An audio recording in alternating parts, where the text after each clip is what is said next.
Welcome, guardian of the night, to the shadowed halls of Wayne Manor, where even legends must confront the weight of their failures. Tonight, we descend into the deepest chambers of the Dark Knight's tortured soul, where victories pale beside the crushing burden of what could not be prevented,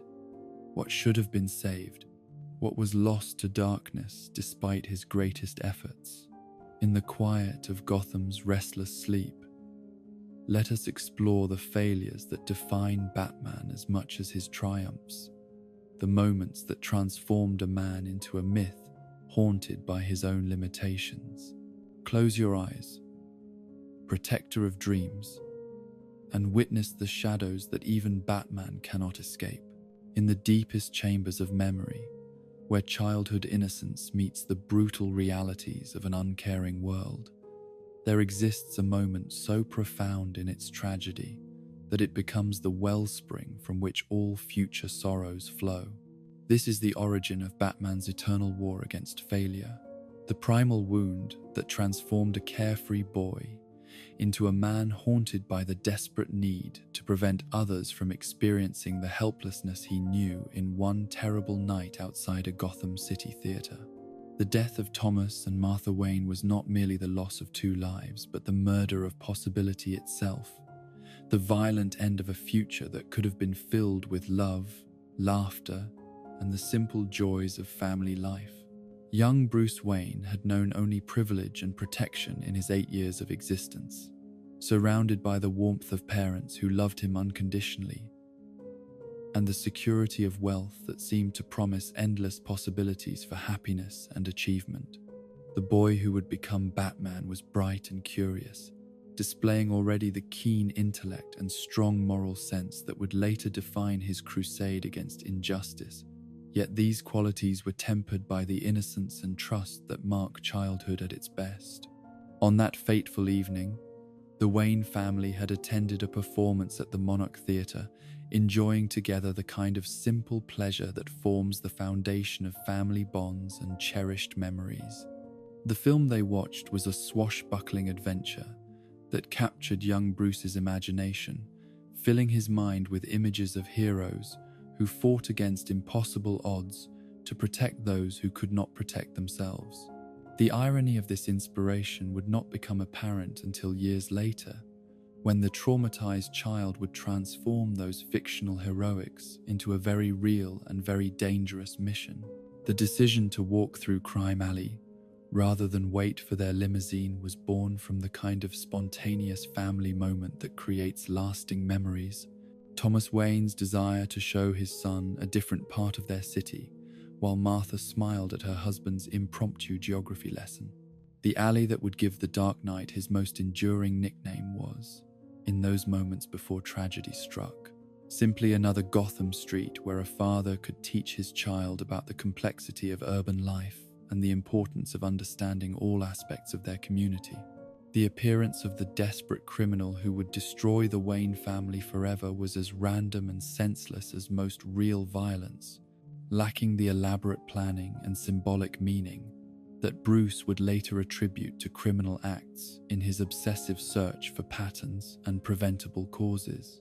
Joe Chill was not a mastermind or a hired assassin, but simply a man driven by desperation and opportunity, someone whose own failures and poor choices had led him to the moment where he would destroy 3 lives with a few terrible seconds of violence. The robbery itself unfolded with the brutal efficiency that characterizes most street crime, the demands for valuables, delivered with the nervous aggression of someone whose desperation had overcome whatever moral restraints might once have governed his behavior. Thomas Wayne's attempt to comply while protecting his family demonstrated the kind of calm courage that his son would later display in countless dangerous situations. Yet even his best efforts to defuse the situation peacefully could not overcome the volatile unpredictability of a frightened criminal with a loaded weapon. The gunshots that ended Thomas and Martha Wayne's lives occurred so quickly that young Bruce barely had time to process what was happening before his parents lay dying on the cold pavement of Crime Alley. their blood mixing with the rain that had begun to fall as if the sky itself were weeping for the innocence that was being destroyed. The physical reality of their deaths was horrible enough, but the psychological impact on the 8-year-old witness would prove to be the defining trauma of his entire existence. In those crucial moments after the shooting, as Bruce knelt beside his parents' bodies and felt their life ebbing away beneath his small hands, the fundamental helplessness of his situation burned itself into his psyche with the intensity of a brand. Here was a child who had been raised to believe that problems could be solved through intelligence and resources, that good people were protected by justice and law. That tragedy was something that happened to other families in distant circumstances rather than to the Waynes of Gotham. The realization that his wealth, his family name, his privileged position, and even his desperate love could not prevent or reverse what had happened, shattered every assumption that had previously governed Bruce's understanding of how the world worked. The lesson carved into his soul by his parents' murders was that being good, being wealthy, being loved, being careful, being innocent, none of these things provided protection against the random cruelty that could destroy everything meaningful in a person's life without warning or reason. The young boy who had moments before been enjoying a night out with his beloved parents found himself transformed into an orphan whose entire future had been rewritten by a stranger's desperation and violence. The plans his parents had made, the conversations they would never finish, the birthdays and holidays and quiet family moments that would never occur, all became casualties of those few seconds of gunfire that echoed through Crime Alley and through the remainder of Bruce Wayne's life. The guilt that took root in Bruce's mind during those first terrible minutes of orphanhood was irrational but unshakable. The child's conviction that somehow he should have been able to prevent what happened, that his failure to act had cost his parents their lives. This guilt was fed by the natural egocentric thinking of childhood that assumes personal responsibility for events beyond any reasonable control. Yet it was also nurtured by Bruce's exceptional intelligence and strong sense of justice, qualities that made him unable to accept that some tragedies simply could not be prevented or explained. The specific details of his imagined failures multiplied in young Bruce's traumatized mind as he replayed the scene obsessively, searching for the moment when different choices might have led to different outcomes.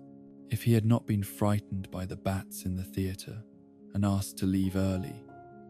if he had insisted they wait for the limousine instead of walking, if he had somehow sensed danger and warned his parents, if he had been braver or stronger or smarter in that crucial moment when Chill appeared, perhaps none of it would have happened. These impossible alternative scenarios became the template for Batman's later obsession with contingency planning and his pathological need to anticipate and prevent every possible threat before it could manifest. The child who could not save his parents became the man who would dedicate his life to ensuring that no one else would experience the helplessness he had known in Crime Alley. Yet the very impossibility of this goal guaranteed that failure would be built into the foundation of his mission.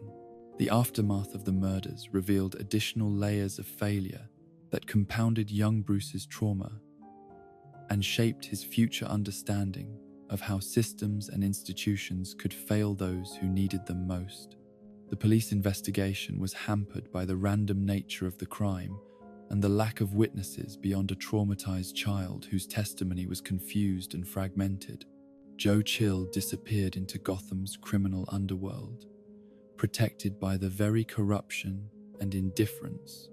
that would later become primary targets of Batman's war on crime. The legal system that should have provided justice for the Wayne murders proved inadequate to the task of finding and prosecuting their killer, demonstrating to the orphaned boy that official channels and legitimate authorities could not be relied upon to protect the innocent or punish the guilty. This lesson in institutional failure would later drive Batman's decision to operate outside the law, creating his own system of justice that answered to no authority, accept his own moral code and traumatic memories. The social services and support systems that should have helped a traumatized child process his grief and adjust to his new circumstances were overwhelmed by the magnitude of his loss and the complexity of his psychological needs. Well-meaning adults who tried to comfort Bruce with platitudes about time healing all wounds or his parents watching over him from heaven found themselves confronting a child whose intelligence and emotional depth made such simple reassurances inadequate or even offensive. The wealth and social position that had once protected the Wayne family became, in the aftermath of the murders, sources of additional isolation and complication rather than comfort and security. The media attention focused on the story of Gotham's most prominent family being victimized by street crime turned Bruce's private grief into public spectacle, while the vast fortune he inherited created new categories of people who saw him primarily as an opportunity for their own advancement rather than a child in need of genuine care and understanding. Alfred Pennyworth's role in Bruce's life during this crucial period cannot be overstated. Yet even the loyal butler's devoted care could not fill the void left by parental love or provide the kind of emotional healing that Bruce needed to process his trauma in healthy ways. Alfred's own grief over the loss of Thomas and Martha, combined with his British Reserve and formal training, left him ill-equipped to address the psychological complexities of a brilliant child, whose response to trauma was to begin planning a war against crime itself. The decision to dedicate his life to preventing others from experiencing similar loss was not made consciously by young Bruce, but rather emerged gradually from the intersection of his trauma, his guilt, his exceptional capabilities, and his social position. The boy who knelt beside his parents' bodies and promised that their deaths would have meaning was not planning to become Batman, but rather expressing the desperate need to believe that such senseless tragedy could be prevented through sufficient dedication and preparation. The years of training and preparation that followed were driven not by a healthy desire to help others, but by the traumatized child's compulsive need to achieve the impossible perfection that might have prevented his parents' deaths. Every fighting technique mastered, every detective skill developed, every technology acquired was measured against the impossible standard of whether it would have been sufficient to save Thomas and Martha Wayne from Joe Chill's bullets. The creation of Batman was thus not the birth of a hero, but the manifestation of a child's unresolved trauma, the transformation of helplessness into a crusade that could never truly succeed because its ultimate goal was to undo something that had already happened. The Dark Knight's mission to prevent others from experiencing the loss he had suffered was noble in intention, yet impossible in practice, guaranteed to produce an endless series of failures that would echo the original trauma that had created the need for such prevention in the first place. The psychological mechanisms that allowed Bruce to function as Batman were the same ones that prevented him from healing from his childhood trauma, creating a cycle where each failure to save someone reinforced the original conviction that he was responsible for preventing all loss and suffering. The boy who could not save his parents became the man who could not accept that anyone's death was beyond his ability to prevent, transforming every criminal act in Gotham into a personal challenge to his competence and dedication. The specific nature of his parents' deaths, killed by street crime while engaged in a simple family activity, established the template for the kinds of threats that would most deeply affect Batman throughout his career. Random violence against innocent people, particularly families with children, would always evoke the strongest response from the Dark Knight, because such scenarios directly paralleled the circumstances of his own traumatic loss. The failure to prevent these types of crimes would feel not like professional disappointments, but like personal reenactments of the night his childhood ended in Crime Alley. The broader implications of the Wayne murders extend beyond their impact on Bruce's psychological development to encompass questions about the nature of heroism itself and the relationship between trauma and the drive to protect others. Batman's entire mission can be understood as an elaborate attempt to achieve retroactive victory over the helplessness he experienced as a child. Yet, this very motivation contains within it the seeds of endless failure, because the past cannot be changed, and all future losses will serve as reminders of the original loss that started everything. The tragedy of Thomas and Martha Wayne's deaths lies not only in the immediate destruction of 3 lives, but in the way their murders created a cycle of trauma and response that would define Gotham City for decades to come. The criminal who killed them could never have imagined that his desperate act would eventually lead to the creation of someone whose war on crime would reshape the entire character of their city. Yet the consequences of that night in Crime Alley continue to ripple outward through every subsequent chapter of Batman's story. In the end, the death of Bruce Wayne's parents represents not just Batman's origin, but his eternal destination. The wound that can never heal, because healing would mean accepting that some losses cannot be prevented, some failures cannot be redeemed, and some tragedies serve no greater purpose than to remind us of our fundamental vulnerability to forces beyond our control. The boy who became Batman in response to that night of helpless horror would spend the rest of his life trying to prove that such helplessness need never be experienced again. Yet each failure would return him to Crime Alley, to the sound of gunshots, to the sight of his parents' blood on wet pavement, to the knowledge that even the dark night cannot save everyone, cannot prevent every loss, cannot undo the foundational failure that made his mission both necessary and impossible. In the vast pantheon of betrayals that have marked human history, few cut as deeply as those that arise not from the malice of enemies, but from the protective instincts of those we trust most completely. The violation of faith between allies, the weaponization of loyalty, the transformation of defensive preparations into instruments of destruction. These represent failures that transcend simple tactical defeats to encompass fundamental questions about the nature of trust itself and the terrible prices that can be exacted when paranoia proves both justified and catastrophically insufficient. For Batman, whose entire existence was built upon the careful management of secrets and the strategic deployment of information, the theft and misuse of his contingency plans against the Justice League stands as perhaps the most professionally devastating failure of his career,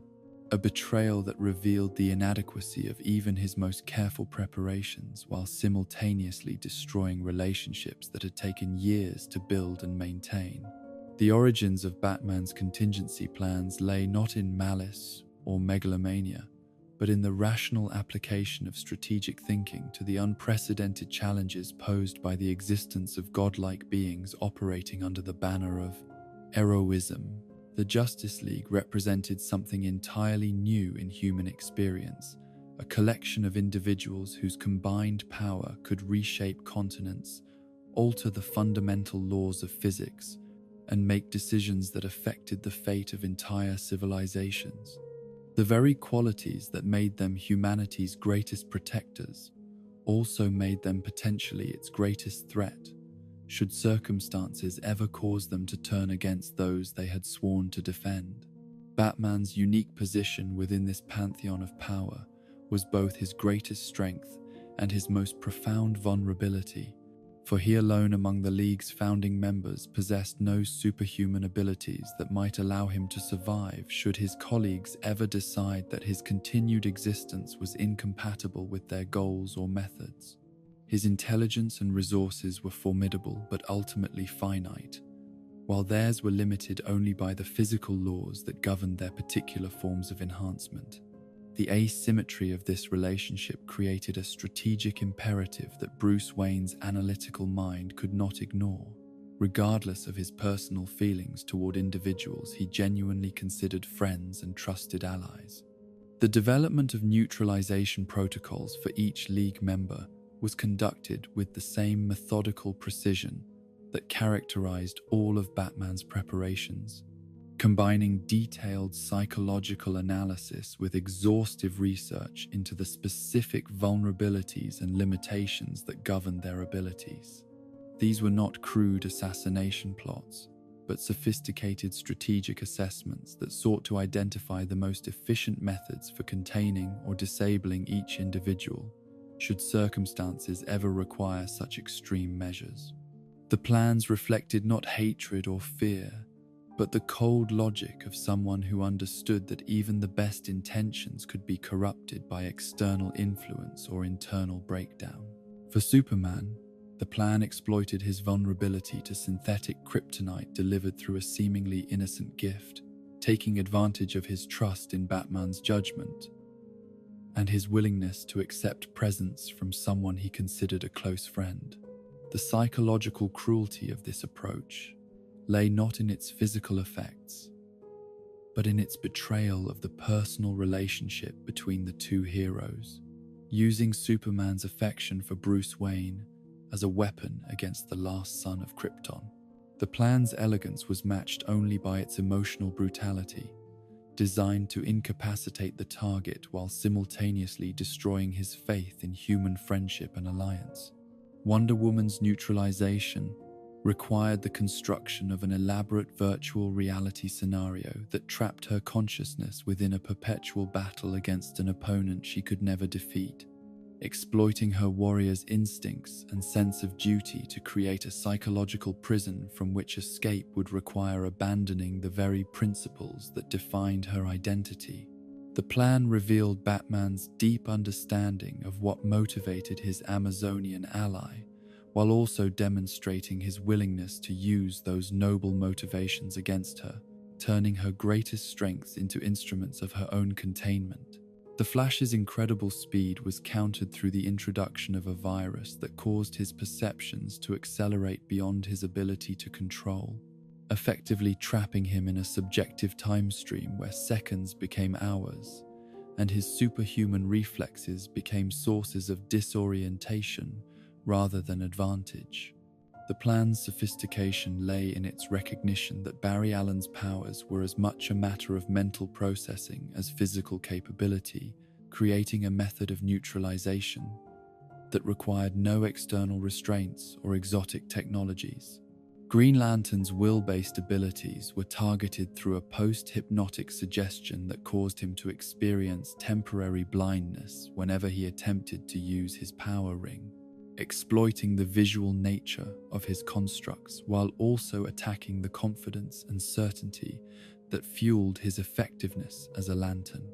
The psychological warfare inherent in this approach reflected Batman's understanding that Hal Jordan's greatest strength was also his most exploitable weakness, his absolute faith in his own capabilities and judgment. Martian Manhunter's complex array of abilities presented the greatest challenge for neutralization, requiring a plan that simultaneously addressed his telepathic powers, shape-shifting capabilities, and various forms of enhanced physical strength and speed. The solution involved engineered nanobots that replicated the effects of fire exposure throughout his nervous system, triggering the primal fear that was hardwired into Martian psychology, while also disrupting his ability to maintain conscious control over his various metamorphic abilities. Aquaman's connection to marine life and his role as ruler of Atlantis created vulnerabilities that could be exploited through environmental manipulation and political pressure, threatening both his personal relationships with the creatures he commanded and his responsibilities to the underwater kingdom he governed. The plan's effectiveness lay not in direct attack, but in forcing him to choose between his loyalty to the League and his duties as a monarch, creating a conflict that would neutralize him through divided attention rather than physical incapacitation. Each of these protocols was developed in absolute secrecy, stored within the most secure systems that Wayne Technologies could devise, and protected by multiple layers of encryption and physical security that should have made unauthorized access virtually impossible. Batman's paranoia, which had driven him to create the plans in the first place, should logically have extended to their protection and storage. Yet the very comprehensiveness of his preparations against external threats left him vulnerable to infiltration methods that exploited his trust in his own security systems and his inability to suspect betrayal from sources that had previously proven reliable. The theft of the contingency plans was accomplished not through brute force or sophisticated hacking, but through the patient exploitation of human relationships and the careful manipulation of trust networks that Batman had established to support his operations. Ra's al Ghul, the immortal eco-terrorist whose centuries of experience had taught him that even the most paranoid individuals possessed blind spots that could be exploited by sufficiently patient adversaries,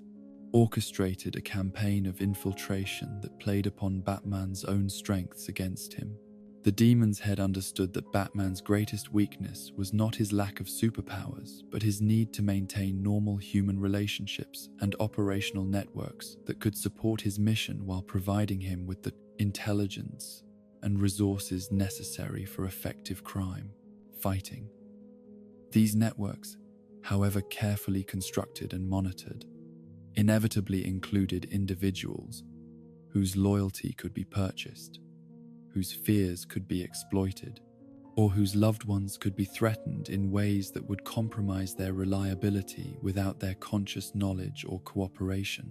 The specific method by which Ra's al Ghul gained access to Batman's most sensitive files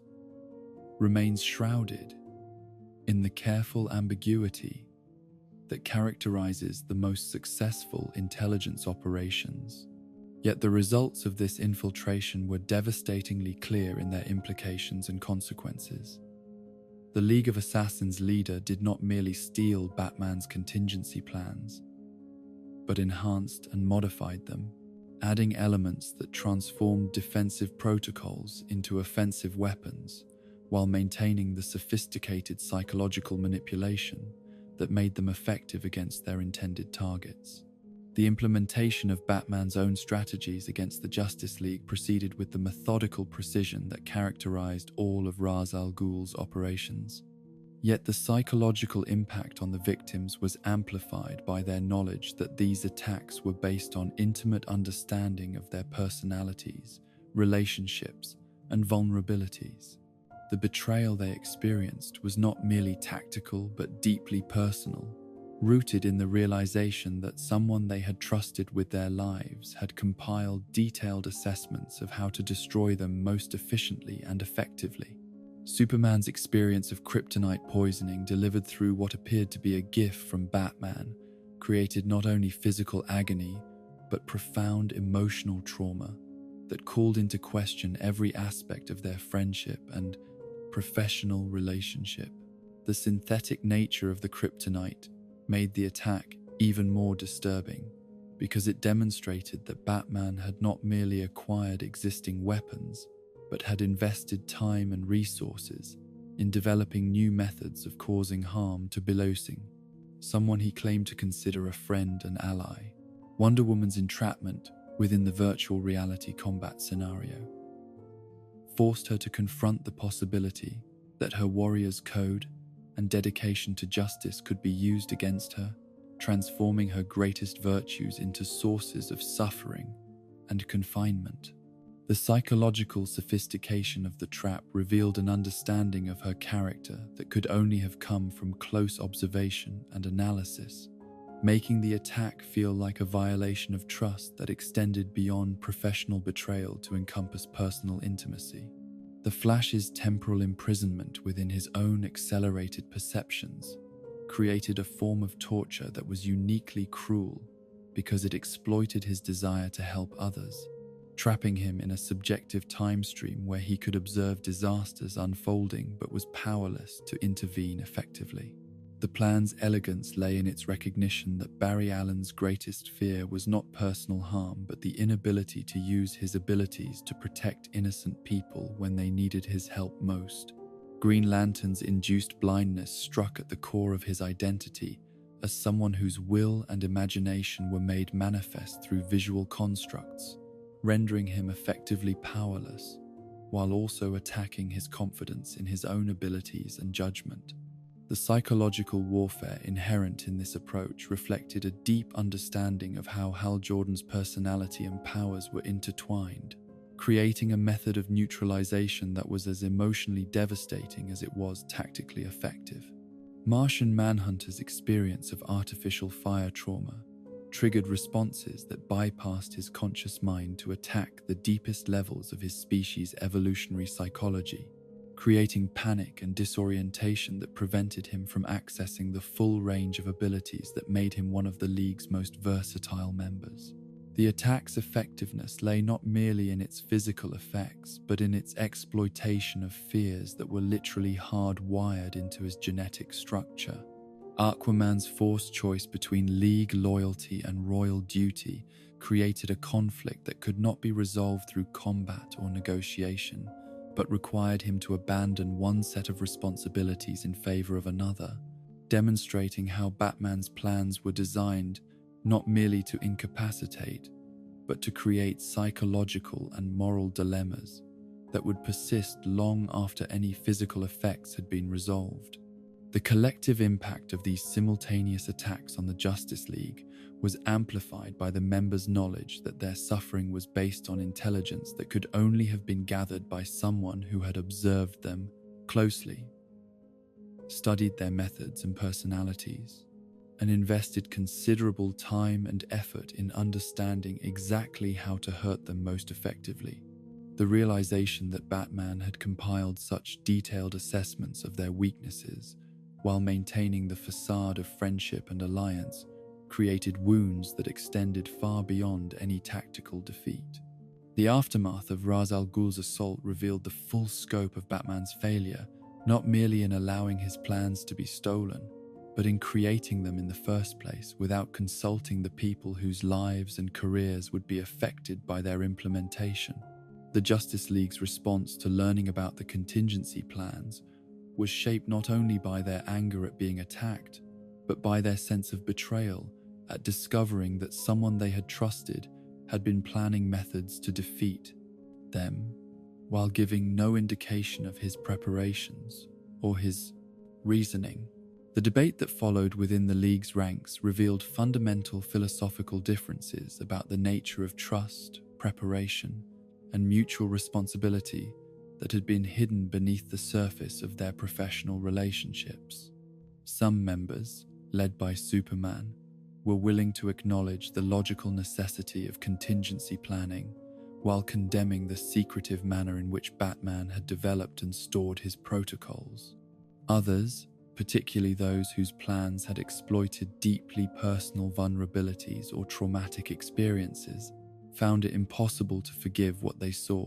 as a fundamental violation of the trust that made their alliance possible. The vote to expel Batman from the Justice League was not unanimous, reflecting the complex moral and practical considerations involved in punishing someone whose actions had been motivated by legitimate security concerns, yet had resulted in devastating consequences for the very people he had claimed to be protecting. The narrow margin of the decision demonstrated how closely divided the League was on questions of whether Batman's paranoia was justified by the threats they faced, or whether his methods had created greater dangers than they had prevented. Batman's response to his expulsion revealed the psychological complexity of his relationship with failure and responsibility, combining genuine remorse for the pain his plans had caused, with stubborn insistence that the strategic thinking behind their creation remained sound. His inability to apologize unreservedly for developing the contingencies while simultaneously expressing regret for their theft and misuse reflected the fundamental conflict between his emotional connections to his teammates and his analytical assessment of the security risks they represented. The long-term consequences of the contingency plan's betrayal extended far beyond Batman's membership in the Justice League to affect his relationships with the broader superhero community and his own understanding of the costs and benefits of paranoid preparation. The revelation that even his most secure systems could be compromised and his most private thoughts weaponized against those he cared about forced him to reconsider not only his methods, but his entire approach to trust and collaboration, a world where his enemies possessed resources and patience that exceeded even his own considerable capabilities. The personal cost of this failure for Bruce Wayne was measured not in public embarrassment or professional setbacks, but in the erosion of relationships that had provided some of the few sources of genuine friendship and understanding available to someone whose life was otherwise consumed by his mission and his secrets. The Justice League had represented one of the rare contexts in which Batman could function as part of a team rather than as a lone operative, yet his own paranoia and preparation had destroyed the trust that made such collaboration possible. The philosophical implications of the contingency plan's betrayal extended beyond questions of tactical security to encompass fundamental issues about the nature of friendship, the limits of acceptable preparation, and the relationship between individual autonomy and collective responsibility. Batman's insistence that he had the right and obligation to prepare for any eventuality, including the corruption or control of his allies, conflicted with their expectation that true partnership required vulnerability and trust that such preparations made impossible. The strategic lessons learned from this failure influenced Batman's subsequent approach to alliance building and information security, leading to more sophisticated methods of compartmentalizing sensitive data, while also forcing him to confront the reality that absolute security was impossible in a world where his enemies possessed supernatural abilities and unlimited patience. The recognition that even his most careful preparations could be turned against him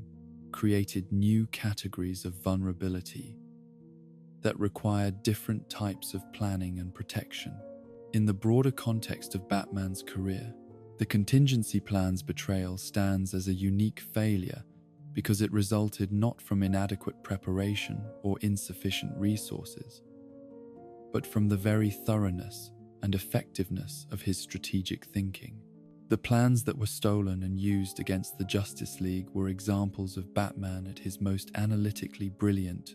yet their theft and misuse demonstrated that even perfect tactical preparation could become a liability when it failed to account for the human and emotional dimensions of the relationships it affected. The enduring impact of this failure on Batman's psychology and methods reflects the complex relationship between paranoia and security in a world where the most incredible threats are also the most real and immediate. The validation of his concerns about the potential for heroic corruption, demonstrated through the effective use of his own plans against their intended targets, was offset by the devastating consequences for relationships he valued, and the realization that his preparations had made him complicit in the suffering of people he had sought to protect. The tragedy of the contingency plan's betrayal lies not in Batman's decision to prepare for potential threats, but in his failure to recognize that the very act of such preparation, conducted in secrecy and without consultation, represented a form of betrayal that damaged the relationships he was ostensibly seeking to preserve. The Dark Knight's greatest tactical success became his most profound personal failure, demonstrating that even the most brilliant strategic mind cannot account for all consequences of its own actions, particularly when those actions touch upon the fundamental human needs for trust, respect, and genuine partnership in the face of impossible challenges. In the annals of Batman's greatest failures, few episodes carry the weight of absolute horror that surrounds the systematic destruction of Tim Drake's innocence and sanity at the hands of the Joker, a nightmare that unfolded over weeks of captivity, while Gotham's greatest detective proved helplessly inadequate to the task of locating and rescuing the third Robin before irreversible psychological damage transformed a promising, young hero into a broken reflection of his tormentor's madness. This failure encompasses not merely the inability to prevent a kidnapping or solve a case within acceptable timeframes, but the complete collapse of Batman's fundamental promise to protect those who served under his guidance, the violation of the sacred trust between mentor and student that forms the emotional foundation of the entire Robin tradition. Tim Drake had come to the role of Robin through circumstances that differed markedly from those of his predecessors, arriving not as an orphan circus performer or a street thief caught stealing tires, but as a brilliant young detective who had independently deduced Batman's secret identity through careful observation and logical analysis. His recruitment represented a validation of Batman's methods and philosophy, proof that intelligence and dedication could compensate for the absence of tragic origin stories or desperate circumstances that had driven Dick Grayson and Jason Todd to seek meaning through vigilante justice. The boy who would become the third Robin possessed exactly the kind of analytical mind that Batman valued most highly, combined with physical capabilities that had been developed through disciplined training rather than forged in the crucible of street survival or circus performance. Tim's approach to crime fighting reflected the same methodical precision that characterized Bruce Wayne's own methods, yet tempered by a psychological stability and emotional maturity that had been absent from his more troubled predecessors. The partnership between Batman and the third Robin had developed into one of the most effective crime-fighting alliances in Gotham's history, characterized by seamless coordination and mutual respect that allowed them to tackle cases of unprecedented complexity and danger. Tim's contributions to their investigations often proved decisive, his fresh perspective and unburdened intellect providing insights that Batman's more experienced but also more rigid thinking patterns might have missed. The case that would ultimately lead to Tim's capture began as a routine investigation into a series of seemingly random crimes that shared only the calling card of the Joker's distinctive brand of theatrical violence and psychological manipulation. The pattern of attacks suggested a larger scheme whose ultimate purpose remained hidden beneath layers of misdirection and apparent chaos that were designed to confuse and frustrate anyone attempting to discern the Clown Prince of PA crime's true objectives. Batman's initial assessment of the threat level was influenced by his extensive experience with the Joker's previous schemes, most of which had been grandiose in conception but ultimately containable through the application of superior detective work and tactical preparation. The psychological profile that he had developed over years of encounters suggested that while the Joker was undeniably dangerous and unpredictable, his need for theatrical presentation and symbolic meaning created patterns that could be analyzed and anticipated by sufficiently careful observation.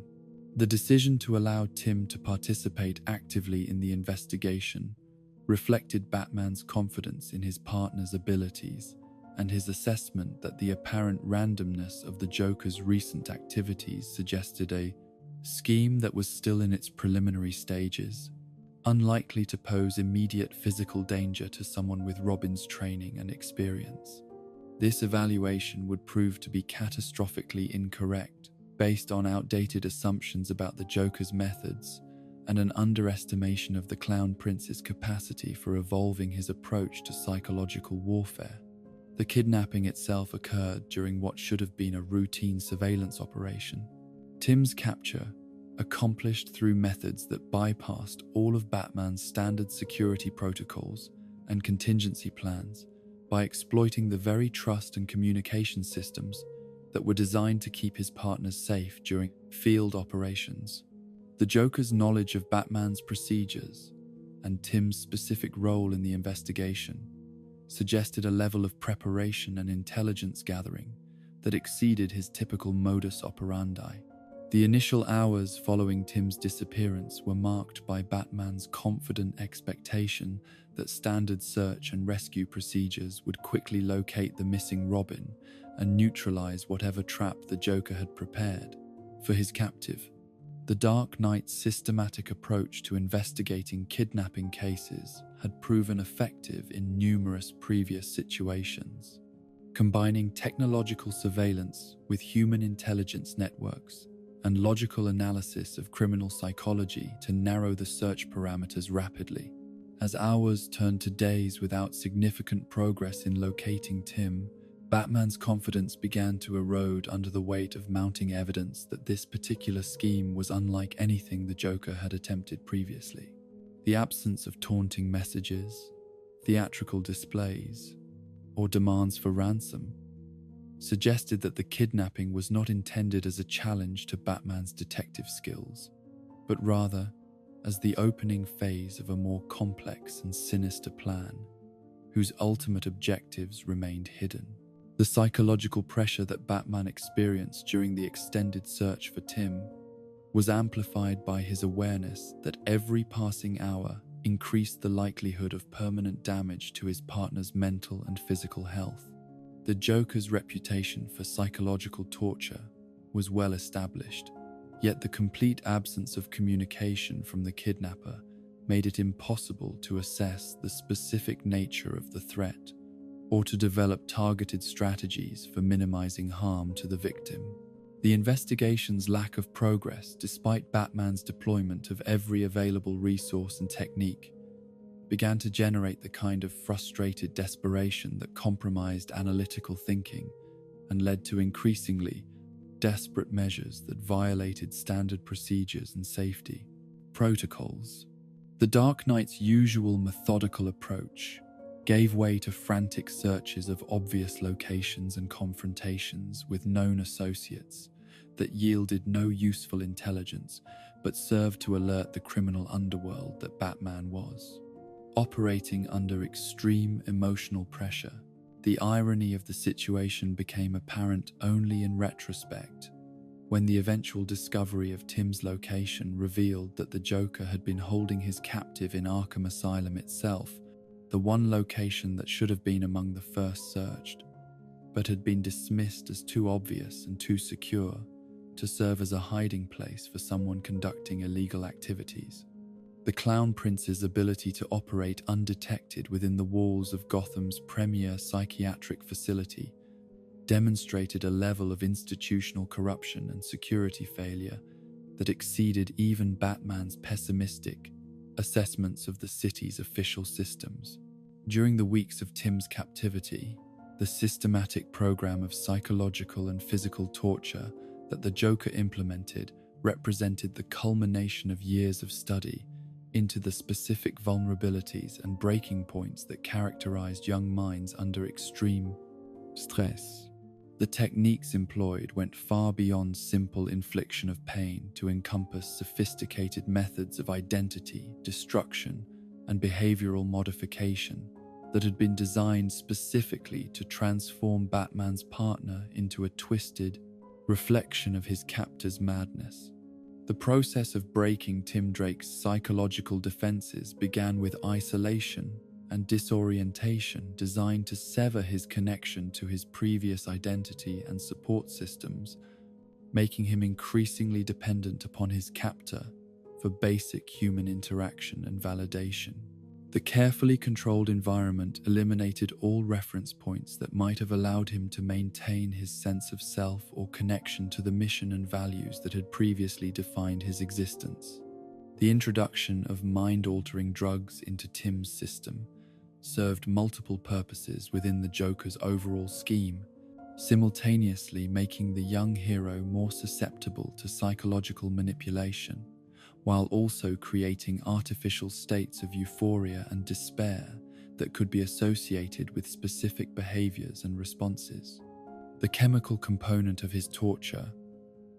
was calibrated to break down the neurological foundations of personality and moral reasoning. Without causing permanent physiological damage, that might interfere with the psychological transformation process. The systematic replacement of Tim's memories and self-image with carefully constructed alternatives represented perhaps the most sophisticated example of identity destruction ever attempted by any of Batman's enemies. The process involved not merely the suppression of existing personality traits, but the active construction of new behavioral patterns and emotional responses that reflected the Joker's own twisted worldview and methods of interaction with others. The physical torture that accompanied this psychological destruction was designed not merely to cause pain, but to create associations between resistance and suffering that would make compliance with the Joker's demands seem preferable to maintaining connection with his previous identity and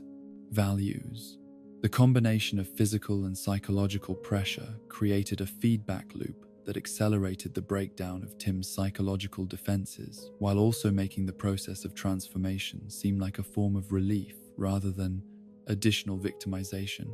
The gradual emergence of Joker Jr. from the wreckage of Tim Drake's personality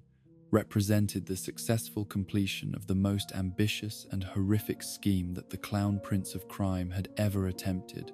The literal creation of a successor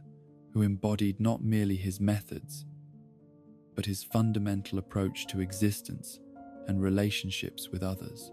The transformation was so complete that the resulting persona displayed genuine enthusiasm for violence and chaos, rather than simply fearful compliance with his captor's demands.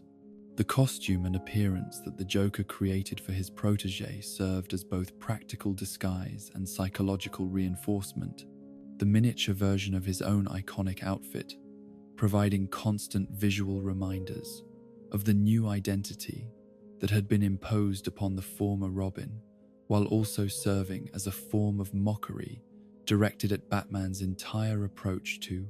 training and mentoring young heroes. The weeks during which Joker Jr. operated as his master's apprentice represented a period of unprecedented horror for Gotham City, as the psychological insights that Tim had gained through his partnership with Batman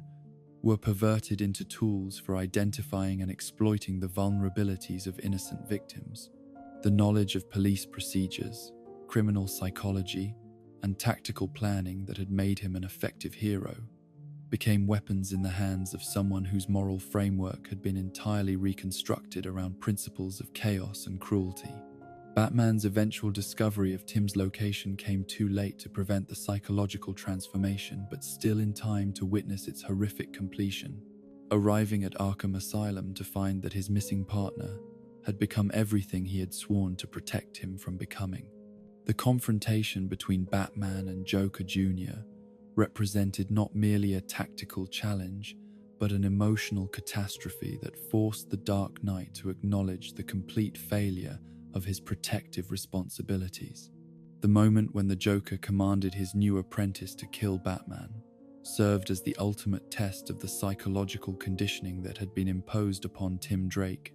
Yet it also provided the shock that was necessary to break through the artificial personality that had been constructed around his core identity. The collision between the fundamental loyalty that still existed at the deepest levels of his consciousness and the murderous impulses that had been artificially imposed created a moment of clarity that allowed the real Tim to surface. Momentarily, the shooting of the Joker by his own protégé represented not a victory for good over evil, but the final stage of a psychological breakdown that had been weeks in the making. The last desperate act of someone whose sense of self had been so thoroughly destroyed that violence seemed like the only way to end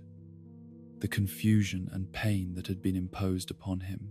The laughter that turned to tears as Joker Jr. realized what he had done revealed the depth of trauma that would define the remainder of Tim's existence.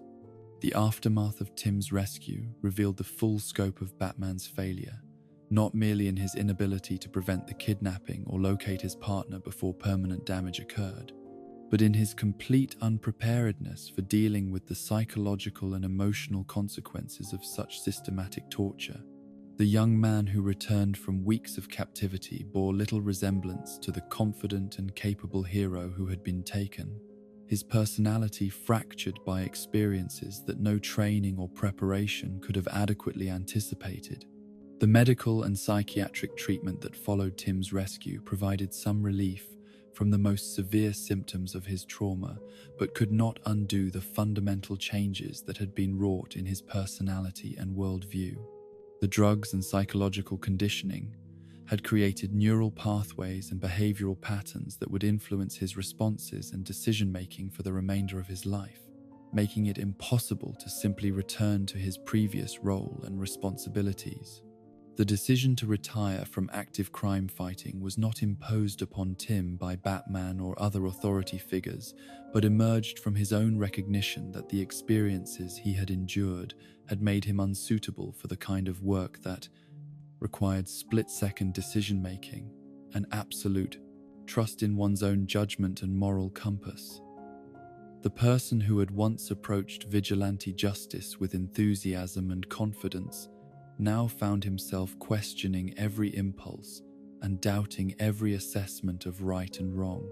Batman's response to Tim's retirement reflected his own struggle to process guilt and responsibility for what had happened, combining genuine concern for his former partner's well-being with desperate attempts to find some way to undo or compensate for the damage that had been allowed to occur. The offers of continued support and alternative roles within the broader mission were motivated by sincere desire to help, but also by Bruce Wayne's own psychological need to believe that the failure could somehow be mitigated or reversed. The broader implications of Tim's torture and transformation extended far beyond the immediate tragedy of one young hero's career being ended to encompass fundamental questions about Batman's entire approach to training and deploying partners in dangerous situations. The systematic nature of what the Joker had accomplished demonstrated that the psychological techniques that could destroy a young mind were well within the capabilities of several of Gotham's most dangerous criminals, making every future partnership a potential vulnerability. The long-term psychological impact on Batman himself was measured not only in terms of guilt and regret, but in the way that Tim's fate influenced his subsequent relationships with other young heroes who sought to join his mission. The knowledge of what could happen to those who trusted him with their lives created new categories of paranoia and protective behavior that sometimes interfered with effective training and operational efficiency. The relationship between Bruce Wayne and Tim Drake in the years following the torture remained complex and painful for both parties, marked by genuine affection and mutual respect that was complicated by shared knowledge of trauma that could never be fully overcome or forgotten. Tim's occasional visits to Wayne Manor served as reminders of both the best and worst aspects of the Robin tradition, embodying both the potential for young people to make meaningful contributions to the fight against evil and the terrible costs that could be exacted when that fight claimed casualties. In the broader context of Batman's career, the torture of Tim Drake represents a unique category of failure because it resulted not from inadequate planning or insufficient resources, but from fundamental limitations in what any individual, regardless of skill or dedication, could reasonably be expected to anticipate and prevent. The sophistication of the Joker's psychological warfare exceeded anything that had been previously documented or studied, making it impossible to prepare adequate defenses or countermeasures. The enduring legacy of this failure lies not merely in the personal tragedy of Tim Drake's destroyed innocence, but in the way it forced Batman to confront the inherent risks involved in accepting responsibility for other people's lives and safety. The realization that even his best efforts and most careful preparation could not guarantee protection from the kinds of sophisticated evil that existed in his world created new forms of guilt and responsibility that would influence every subsequent decision about partnership and mentorship The philosophical questions raised by Tim's torture extend beyond tactical concerns to encompass deeper issues about the nature of evil, the limits of human resilience, and the relationship between mentor and student in situations where the stakes include not merely physical safety, but psychological and spiritual integrity. The Joker's success in destroying and recreating a human personality demonstrated capabilities that challenged fundamental assumptions about identity, consciousness, and the possibility of genuine redemption or recovery from certain types of trauma. The tragedy of Tim Drake's fate serves as a permanent reminder that Batman's mission, however noble in intention and sophisticated in execution, operates in a world where the most innocent and dedicated individuals can become casualties, not merely of random violence, but of systematic evil that seeks to corrupt and destroy the very qualities that make heroism possible. The third Robin sacrifice, involuntary though it was, stands as testimony to both the costs of fighting monsters and the terrible truth that sometimes even the most careful guardian cannot prevent those under his protection from being transformed into the very things he has taught them to oppose. In the cruel mathematics of heroism, where victory is measured not merely by the number of lives saved, but by the preservation of innocence and the protection of those who have already sacrificed so much in service of justice, few failures cut as deeply as those that strike down heroes who have earned the right to peace through years of dedicated service to others. The paralysis of Barbara Gordon represents such a failure,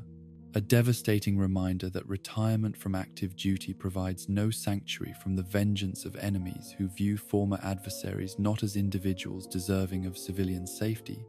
but as permanent targets whose past heroism makes them eternally vulnerable to retribution and symbolic attack. Barbara Gordon had distinguished herself as one of Gotham City's most capable and courageous protectors during her years as Batgirl, establishing a reputation for competence and reliability that rivaled even the most experienced members of Batman's extended network of allies. Her approach to crime fighting combined the analytical precision that characterized the Wayne school of heroism with an intuitive understanding of human psychology and motivation that made her particularly effective at diffusing dangerous situations before they could escalate into violence or tragedy. The daughter of Police Commissioner James Gordon, Barbara had grown up surrounded by the culture and traditions of law enforcement. Yet her decision to become Batgirl reflected not merely family influence, but a genuine personal commitment to justice that transcended professional obligation or social expectation. Her understanding of both the official and unofficial aspects of Gotham's eternal war against crime gave her a unique perspective that proved invaluable in bridging the gap between Batman's vigilante methods and the more conventional approaches favored by legitimate authorities. Her partnership with Batman had evolved over years of shared dangers and mutual respect into one of the most effective crime-fighting alliances in the city's history, characterized by seamless coordination and complementary skills that allowed them to tackle cases that would have proven impossible for either to handle alone. Barbara's contributions to their joint operations extended far beyond simple tactical support to encompass strategic planning, intelligence analysis, and the kind of diplomatic finesse that could transform potential disasters into manageable situations. The decision to retire from active duty as Batgirl had not been made lightly or suddenly, but represented the culmination of careful consideration about her future goals and the recognition that her growing responsibilities in other areas of her life required a level of time and attention that was incompatible with the demands of regular patrol duty. Her departure from the field represented not a rejection of the mission, but a natural evolution toward different forms of service that could utilize her accumulated experience and expertise in new ways. The transition from active crime fighting to civilian life had proceeded more smoothly, than either Barbara or Batman had anticipated. With her extensive knowledge of criminal psychology and investigative techniques, proving readily transferable to academic and professional contexts that offered new challenges and opportunities for making meaningful contributions to society. Her work in library science and information systems provided outlets for the analytical skills that had made her such an effective detective,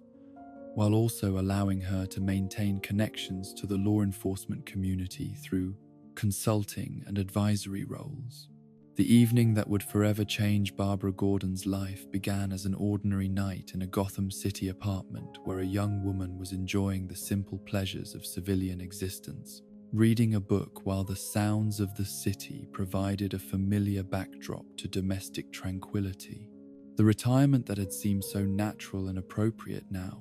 provided the peaceful environment in which she could pursue intellectual interests and personal relationships without the constant pressure of emergency calls,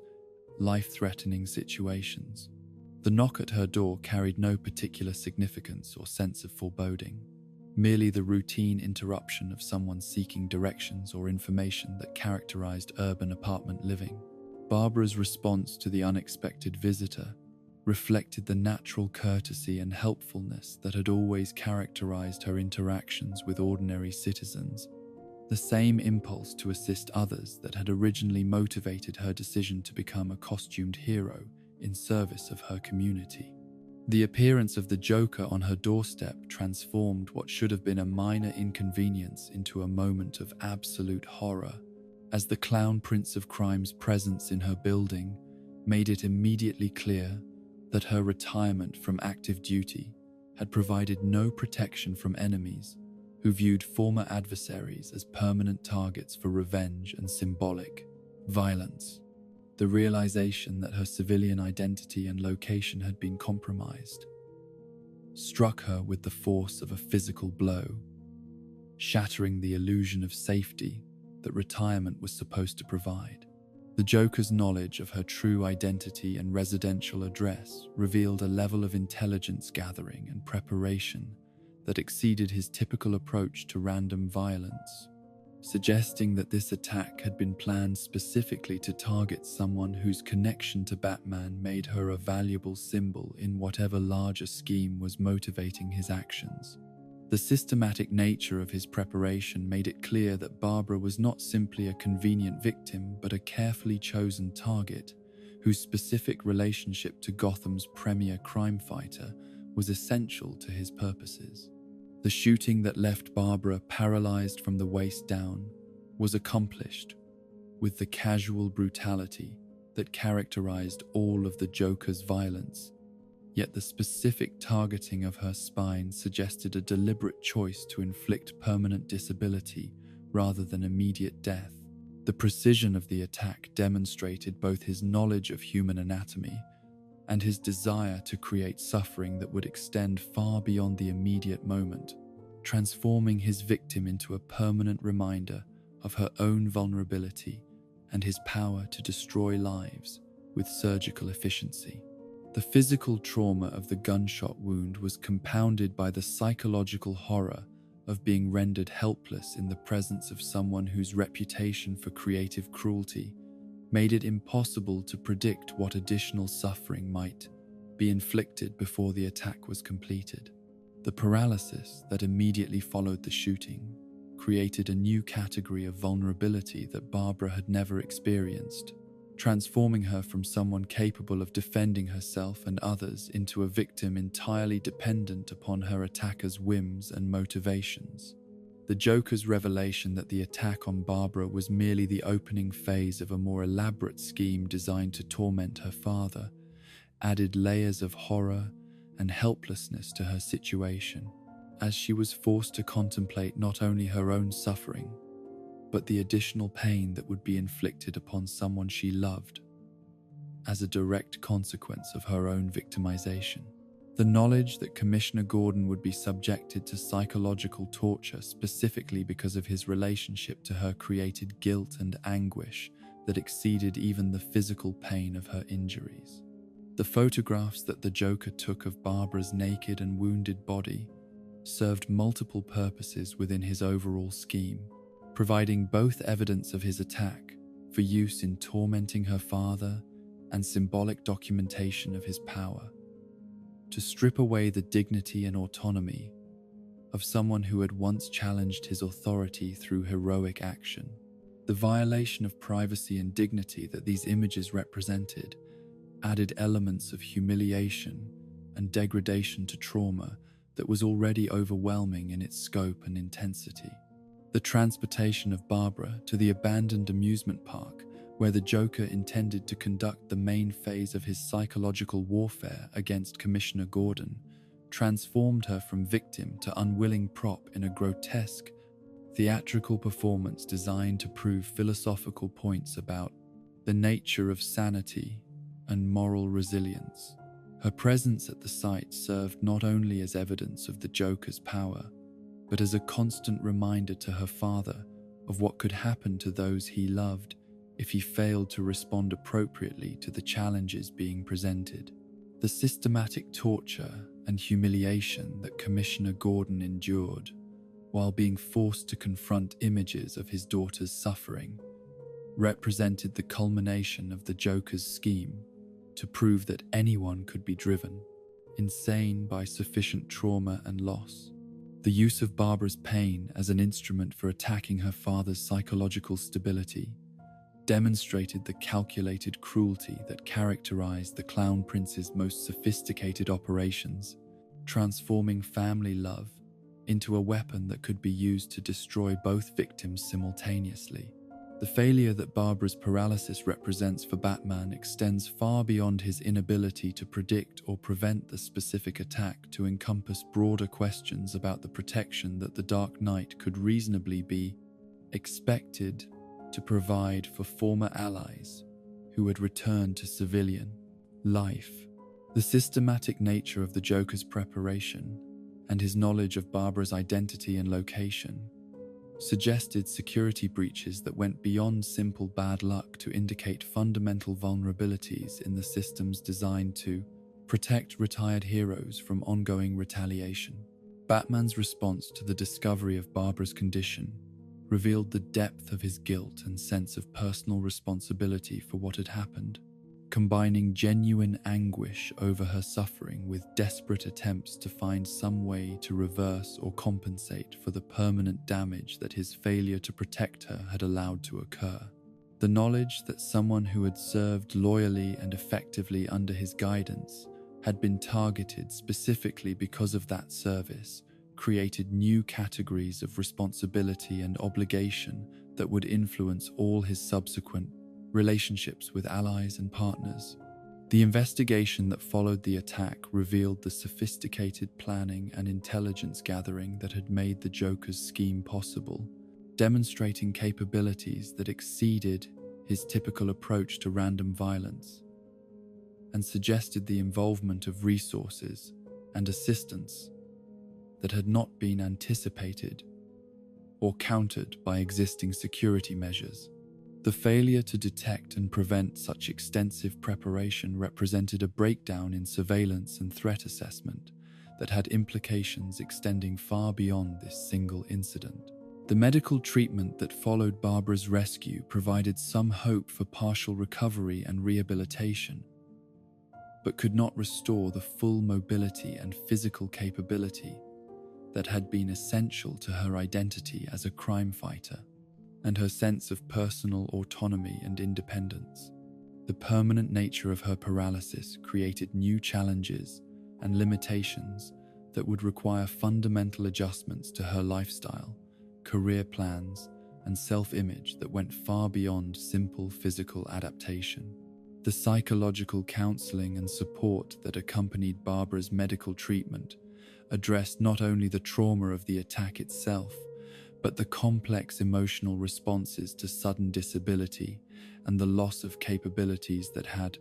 been central to her sense of identity and purpose. The process of accepting and adapting to her new circumstances required forms of courage and resilience that were different from but no less demanding than those that had characterized her heroic career. The transformation of Barbara Gordon from Batgirl to Oracle represented one of the most remarkable examples of adaptation and reinvention in the history of heroism, as she discovered new ways to contribute to the fight against crime that utilized her intelligence, experience, and technological capabilities,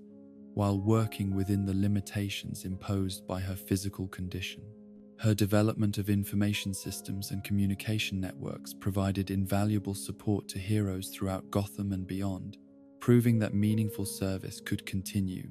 even when traditional forms of action were no longer possible. The Oracle identity that Barbara created for herself served not only practical purposes in terms of providing intelligence and coordination for active heroes, but also psychological functions in terms of maintaining connection to the mission and values that had always defined her sense of purpose and meaning. The ability to continue contributing to the cause of justice, albeit in different ways than before, provided essential continuity between her past and present identities that facilitated emotional healing and personal growth. The relationship between Barbara and Batman in the years following her attack was marked by mutual respect and continued collaboration that was complicated by shared knowledge of trauma and failure that could never be entirely overcome or forgotten. Batman's ongoing attempts to find ways to reverse her paralysis or provide technological solutions to her mobility challenges reflected both genuine concern for her well-being and his own psychological need to believe that his failures could somehow be corrected or compensated. The broader implications of Barbara's paralysis for Batman's mission extended beyond questions of personal protection to encompass fundamental issues about the ongoing vulnerability of anyone who had ever been associated with his crusade against crime. The realization that retirement from active duty provided no guarantee of safety from retaliation created new categories of responsibility and obligation that influenced his subsequent decisions about recruiting and training new allies.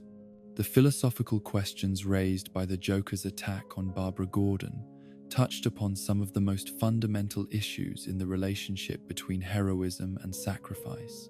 particularly the question of whether the benefits of crime fighting justified the risks imposed not only upon the heroes themselves, but upon their families and loved ones who became targets for retaliation.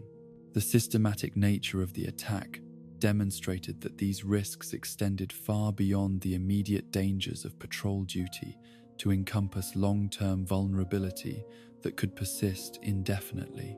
The success of Barbara's adaptation to her new circumstances and her creation of the Oracle identity provided both inspiration and validation for the broader principle that heroism could take many forms and that physical limitation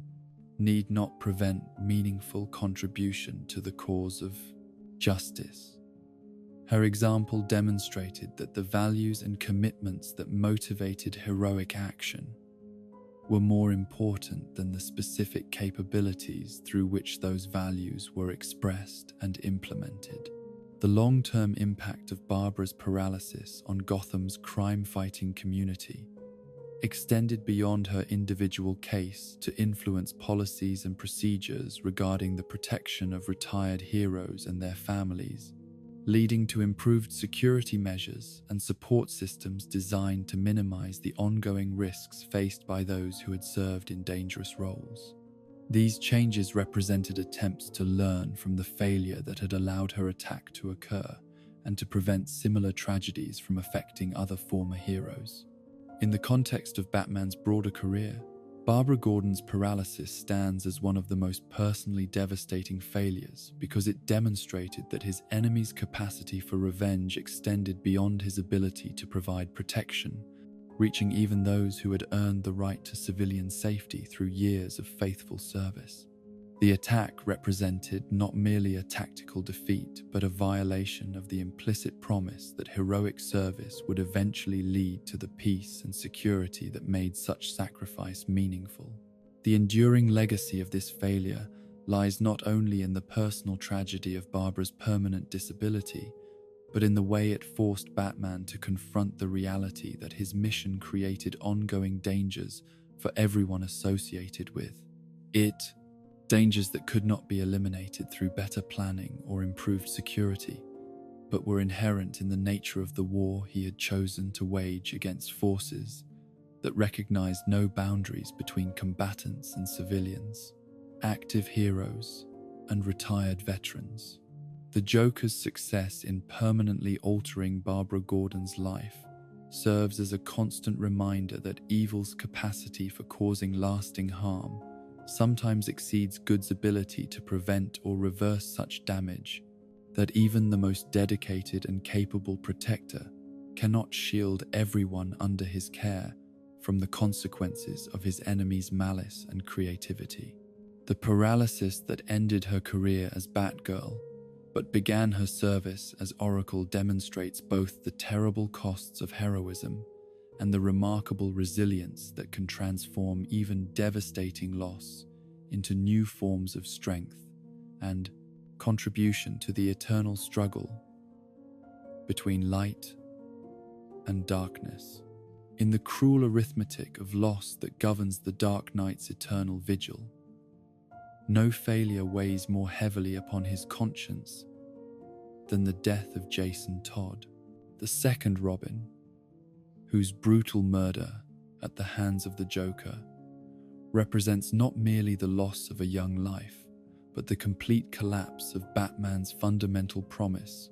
to protect those who trust him with their futures,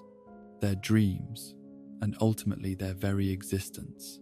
This tragedy transcends simple operational failure to encompass the deepest questions about mentorship, responsibility, and the terrible price that can be exacted when the war against evil claims casualties among those who should have been sheltered from its most devastating consequences. Jason Todd's journey to become the second Robin began in circumstances that differed markedly from those of his predecessor, emerging not from the tragic glamour of circus performance and family murder, but from the harsh realities of street survival and the desperate resourcefulness that poverty and abandonment force upon children who have no other options for survival. The boy who would ultimately die in a warehouse explosion had learned to fend for himself through a combination of natural athleticism, street intelligence, and the kind of moral flexibility that comes from living in a world where traditional rules and ethical guidelines often prove inadequate to the demands of simple survival. The encounter that first brought Jason to Batman's attention occurred during one of the Dark Knight's routine patrols through Gotham's most economically disadvantaged neighborhoods, where crime and desperation created conditions that required constant vigilance and intervention to prevent minor infractions from escalating into major tragedies. The sight of a young boy attempting to steal the wheels from the Batmobile demonstrated both audacity and skill that were impressive even by Gotham standards, suggesting capabilities that could be channeled toward more constructive purposes if provided with proper guidance and opportunity. The decision to take Jason into Wayne Manor and train him as the new Robin was motivated by Batman's recognition of the boy's potential, combined with his own psychological need to continue the partnership tradition that had proved so effective with Dick Grayson. The mentoring relationship offered benefits to both parties, providing Jason with stability, purpose, and the resources necessary for developing his considerable natural abilities, while giving Batman a partner whose fresh perspective and different background could contribute new insights to their shared mission. The training regimen that transformed Jason from street survivor to costumed hero was more intensive and comprehensive than what Dick Grayson had received, reflecting both advances in Batman's teaching methods and his recognition that Jason's background had provided different kinds of preparation that needed to be supplemented and refined rather than simply built upon. The combination of physical conditioning, academic study, and practical field experience created a well-rounded foundation for heroic action that should have prepared him for most of the challenges he would face as Robin. The early partnership between Batman and the second Robin demonstrated the effectiveness of their collaboration while also revealing personality differences that would ultimately contribute to the tragic circumstances of Jason's death. Where Dick Grayson had been naturally acrobatic and possessed of an innate sense of timing and spatial relationships, Jason's strengths lay in his determination, his willingness to take risks, and his intuitive understanding of criminal psychology gained through first-hand experience with Gotham's underworld. The more aggressive approach that Jason brought to crime fighting reflected not merely personality differences, but fundamental philosophical disagreements about the appropriate methods for dealing with criminals and the proper balance between justice and mercy in situations where legal remedies proved inadequate. His willingness to use potentially lethal force against opponents who showed no similar restraint created ongoing tension within the partnership and raised questions about the long-term compatibility of their approaches to heroic action. The case that would ultimately lead to Jason's death began as a personal quest rather than a professional investigation, driven by his discovery of documents that appeared to provide information about his birth mother's identity and current whereabouts. The search for family connections and answers to questions about his origins represented a natural and understandable desire that Batman should have supported, while also ensuring adequate security measures and backup support for what was clearly going to be a dangerous investigation. The decision to allow Jason to pursue this personal mission with minimal supervision reflected Batman's confidence in his partner's abilities and his respect for the young man's need to understand his own history and identity. The investigation into his birth mother's circumstances required travel to locations outside Gotham City where Batman's usual resources and support networks would be less readily available, yet the emotional importance of the quest seemed to justify the additional risks involved in operating without familiar backup systems. The countries where Jason's investigation led him were characterized by political instability, economic chaos, and the presence of international criminal organizations that possessed resources and capabilities far exceeding those of typical Gotham Street criminals. The complex geopolitical situation created additional layers of danger that went beyond simple criminal activity to encompass terrorism, warfare, and the kind of systematic violence that characterized regions where law and order had completely broken down. The discovery that one of the women who might have been Jason's birth mother was involved with humanitarian relief efforts in an area controlled by hostile forces should have triggered additional security precautions and backup support. Yet the urgency of the situation and the personal nature of the mission led to decisions that prioritized speed and secrecy over comprehensive tactical planning. The humanitarian crisis that served as cover for various criminal enterprises created confusion that made it difficult to distinguish between legitimate aid workers and individuals whose activities were more questionable. The revelation that the Joker was operating in the same region where Jason was conducting his search represented a coincidence so unlikely that it should have immediately suggested the possibility of a trap or setup. Yet, the personal nature of Jason's quest and the apparent humanitarian emergency that was unfolding made it seem reasonable to continue with the mission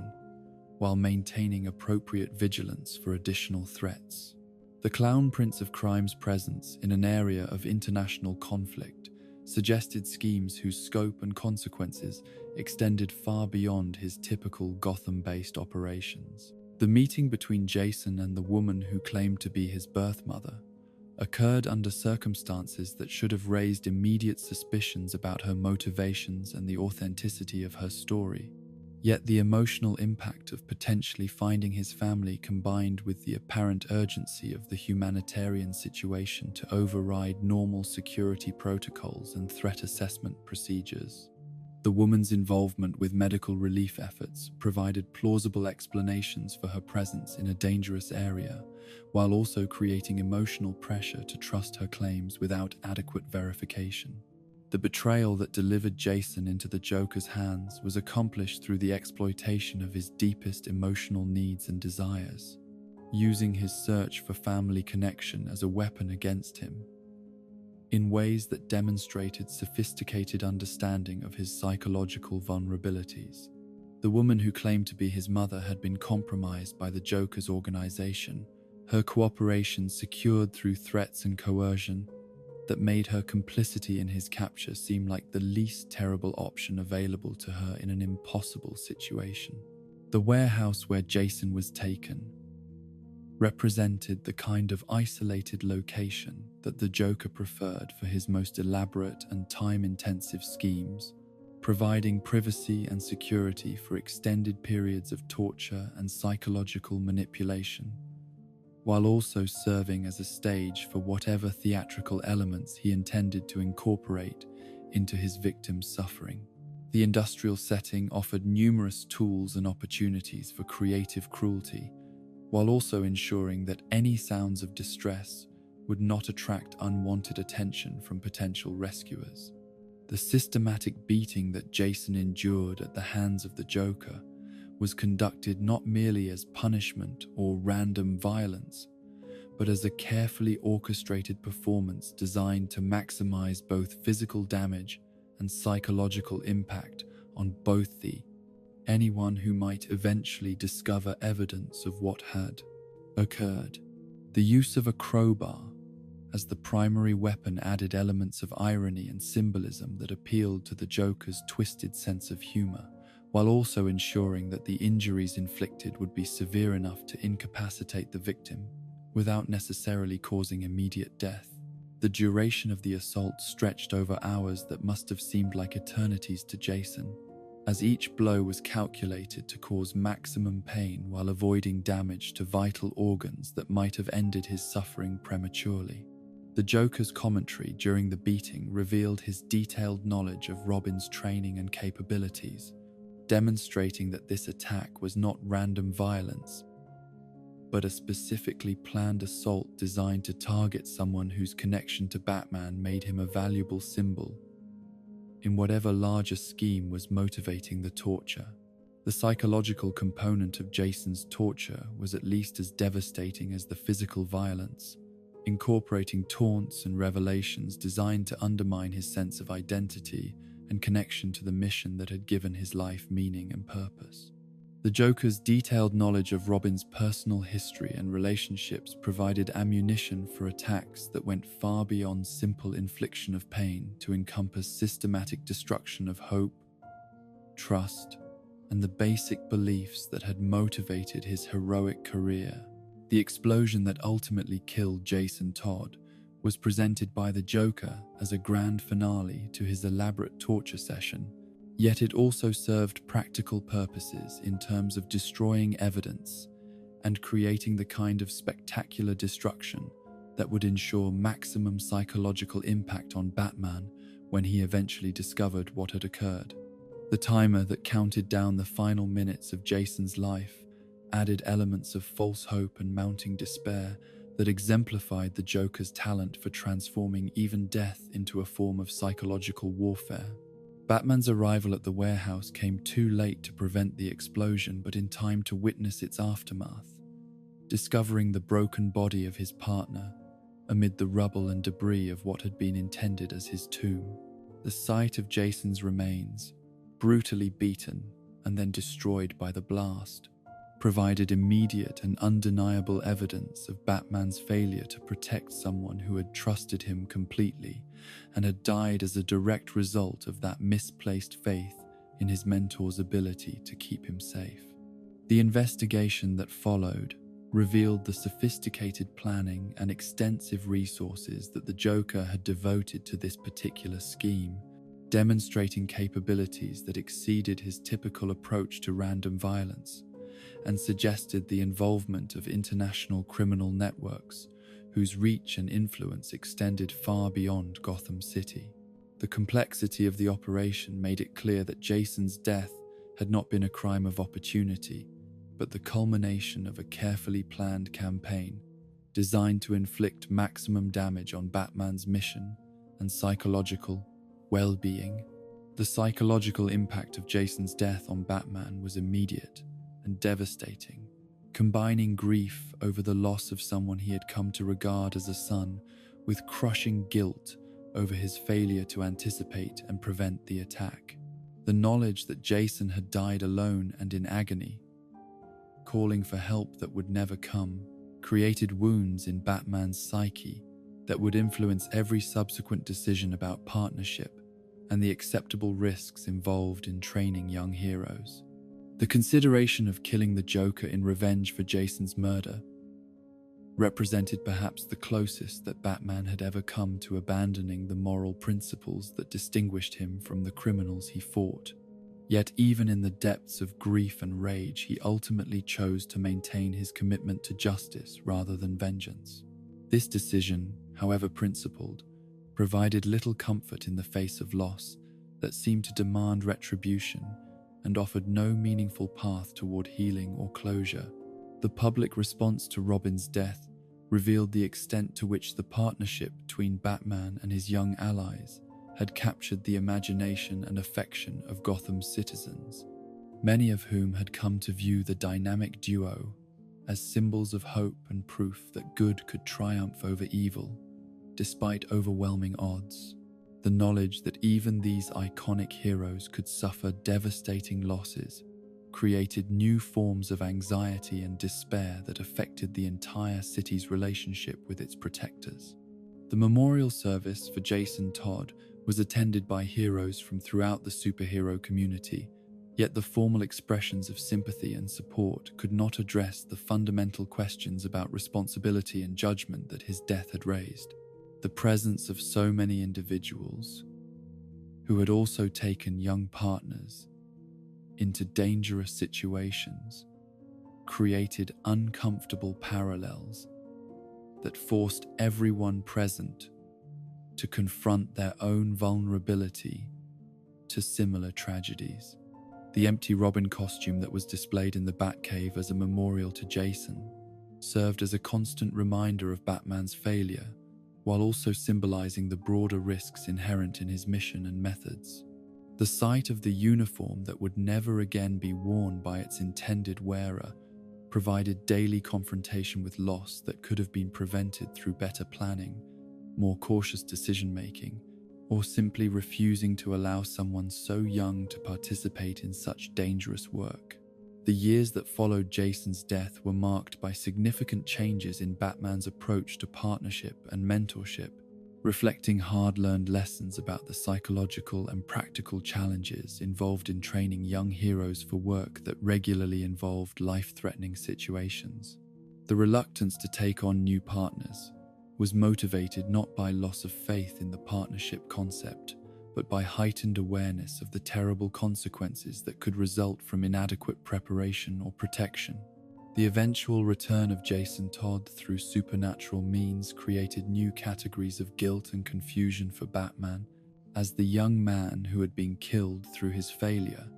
returned as someone whose worldview and methods had been fundamentally altered by the experience of death and resurrection. The Red Hood identity that Jason adopted reflected not merely a change in costume, but a complete philosophical transformation that challenged Batman's most basic beliefs about justice, mercy, and the proper response to criminal behavior. The confrontations between Batman and the Red Hood forced both men to confront the long-term consequences of the failure that had led to Jason's death, revealing how trauma and loss could transform even the most principled individuals into something darker and more ruthless than they had ever intended to become. The question of whether Jason's more violent methods were justified by his experiences or represented a betrayal of everything Robin had stood for created ongoing tension that could never be fully resolved. The relationship between Bruce Wayne and Jason Todd in the years following the latter's resurrection remained complex and painful, marked by genuine love and mutual respect. that was complicated by fundamental disagreements about methods and philosophy that reflected the different lessons each had learned from the tragedy of Robin's death. The conversations between them served as ongoing reminders of what had been lost and what could never be fully recovered or repaired. In the broader context of Batman's career, Jason Todd's death stands as the most clear-cut example of failure, resulting from inadequate protection and poor judgment regarding the safety of those who trusted him with their lives. Unlike other tragedies that could be attributed to unforeseeable circumstances or the actions of enemies whose capabilities exceeded reasonable expectations, Jason's death resulted directly from decisions that placed him in unnecessary danger, without adequate support or backup. The enduring impact of this failure on Batman's psychology and methods reflects the profound personal cost of accepting responsibility for other people's safety while operating in a world where the most careful planning cannot eliminate all risks or prevent all tragedies. The knowledge that his decision to train Jason as Robin had directly led to the young man's death created guilt and responsibility that would influence every subsequent partnership and mentorship opportunity. The philosophical questions raised by Jason's death extend beyond tactical concerns about safety and preparation to encompass deeper issues about the morality of involving young people in dangerous work, regardless of their capabilities or willingness to accept such risks. The argument that Jason had chosen his path and understood the dangers involved provided little comfort when confronted with the reality of his broken body and the knowledge that someone older and more experienced should have protected him from the consequences of his own courage and dedication. The legacy of the second Robin's death serves as a permanent reminder that Batman's mission, however noble and necessary, exacts costs that go beyond his own physical and psychological well-being to encompass the lives and futures of those who choose to stand beside him in the war against evil. The boy who died in a warehouse explosion because he trusted his mentor to keep him safe stands as testimony to both the courage that makes heroism possible and the terrible price that is sometimes paid when that courage is not matched by adequate wisdom and protection. In the pantheon of losses that have shaped Batman's understanding of failure and responsibility, none cut deeper into the very core of his being than the death of Damian Wayne, his only biological child, whose murder at the hands of his own clone represents not merely the failure of a mentor to protect his student or a guardian to shield his ward, but the profound and devastating failure of a father to keep his sons safe from the violence that had defined both their lives since the moment of the boy's birth. This tragedy transcends all previous losses in its intimate cruelty, striking at the fundamental relationship between parent and child, while simultaneously destroying the hope that love and dedication might prove sufficient to break the cycle of violence that had consumed the Wayne family for generations. Damian Wayne's existence had been a surprise to Batman, the product of a union with Talia al Ghul that had occurred during one of the most complex and morally ambiguous periods of Bruce Wayne's career as the Dark Knight. The revelation that he had fathered a child came not through normal family circumstances but through the machinations of the League of Assassins, who had raised the boy from infancy to be the perfect synthesis of Wayne intellect and Al Ghul ruthlessness. A living weapon designed to carry forward both family legacies while serving the purposes of an organization dedicated to reshaping the world through systematic elimination of those deemed unworthy of existence. The child who was brought to Gotham City at the age of 10 possessed capabilities that exceeded those of most adult heroes, combining natural athleticism and combat skills with an intellect that rivaled his father's analytical abilities.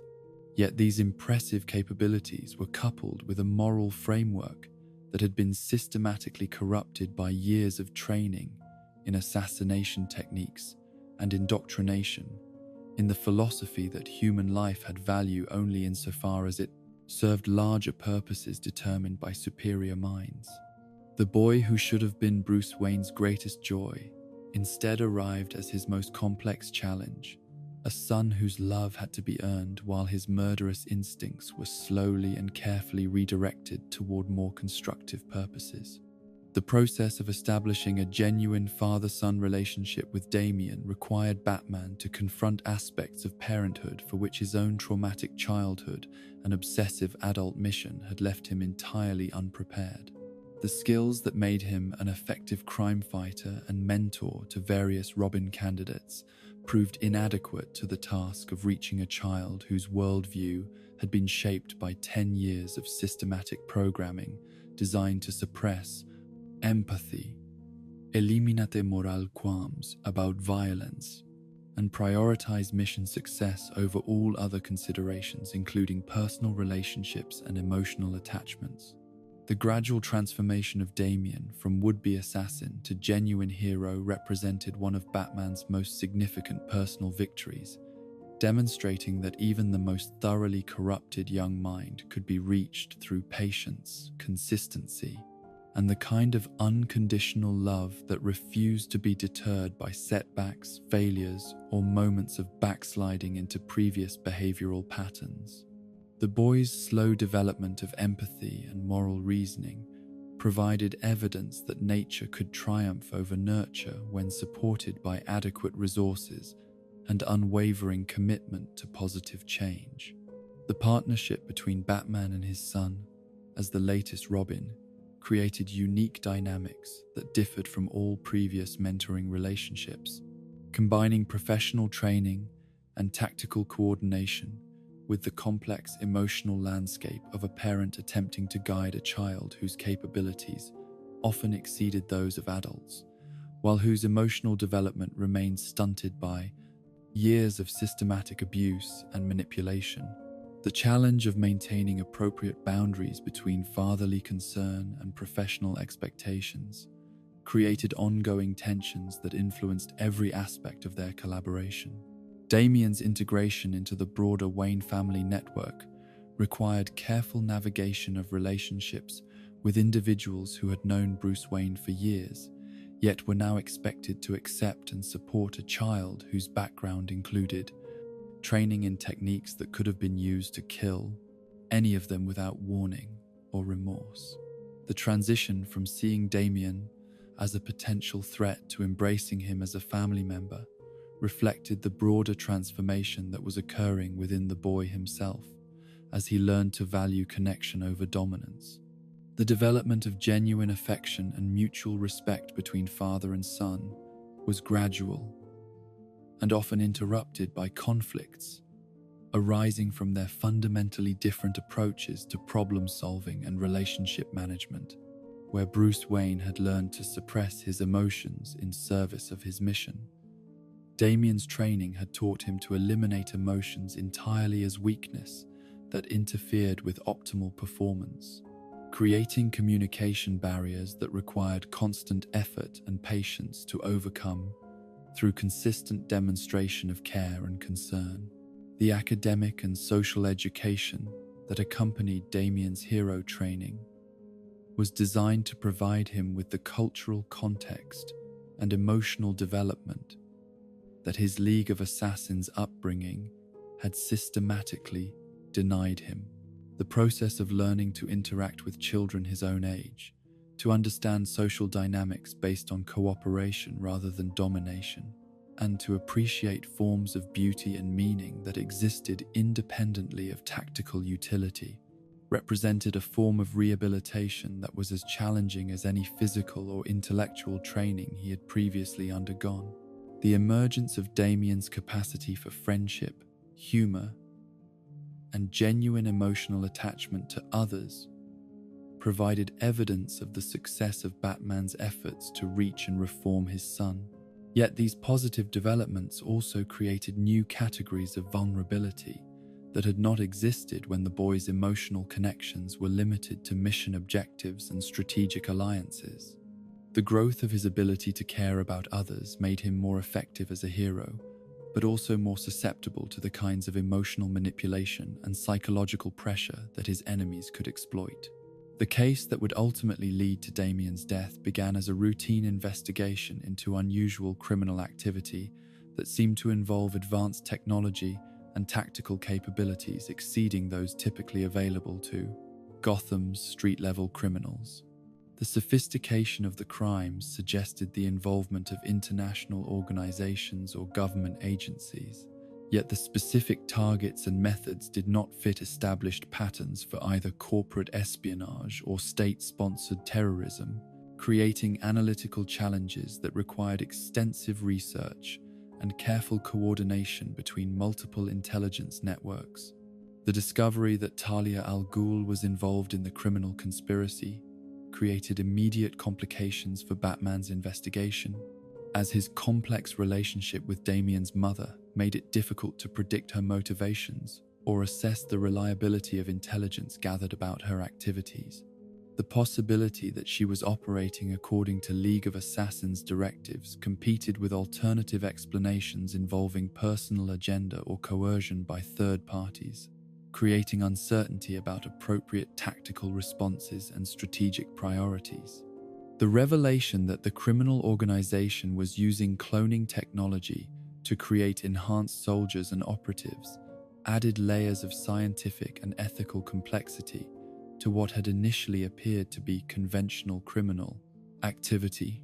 The implications of artificial human creation extended far beyond immediate law enforcement concerns to encompass questions about identity, consciousness, and the rights and responsibilities that should be associated with artificially created intelligent beings. The specific clone that would ultimately kill Damian Wayne had been created using genetic material from the boy himself, modified and enhanced to produce a physically superior version that retained his capabilities while lacking the moral development and emotional connections that had gradually transformed the original from assassin to hero. The heretic, as this clone came to be known, represented everything that Damian might have become if Batman's influence had never entered his life, a dark mirror that reflected the path not taken. The philosophical implications of being confronted by an evil version of his own son created psychological pressures for Damian that went far beyond the tactical challenges of facing a superior opponent, forcing him to confront questions about identity, destiny, and the extent to which his own moral development represented genuine change, or simply successful conditioning that might be reversed under sufficient pressure. The existence of the clone challenged fundamental assumptions about free will and personal responsibility that were essential to his evolving sense of self. The battle between Damian and his clone took place in circumstances that should have favored the original, given his superior training, experience, and support from backup systems and allies. The heretic's advantages lay primarily in enhanced physical capabilities and the absence of moral restraints that limited Damian's tactical options. Yet these should not have been sufficient to overcome the strategic thinking and support resources available to someone operating within Batman's network. The decision to engage the heretic in single combat reflected Damian's desire to prove that his moral development represented genuine strength rather than weakness, that the empathy and compassion he had learned to value were compatible with effectiveness,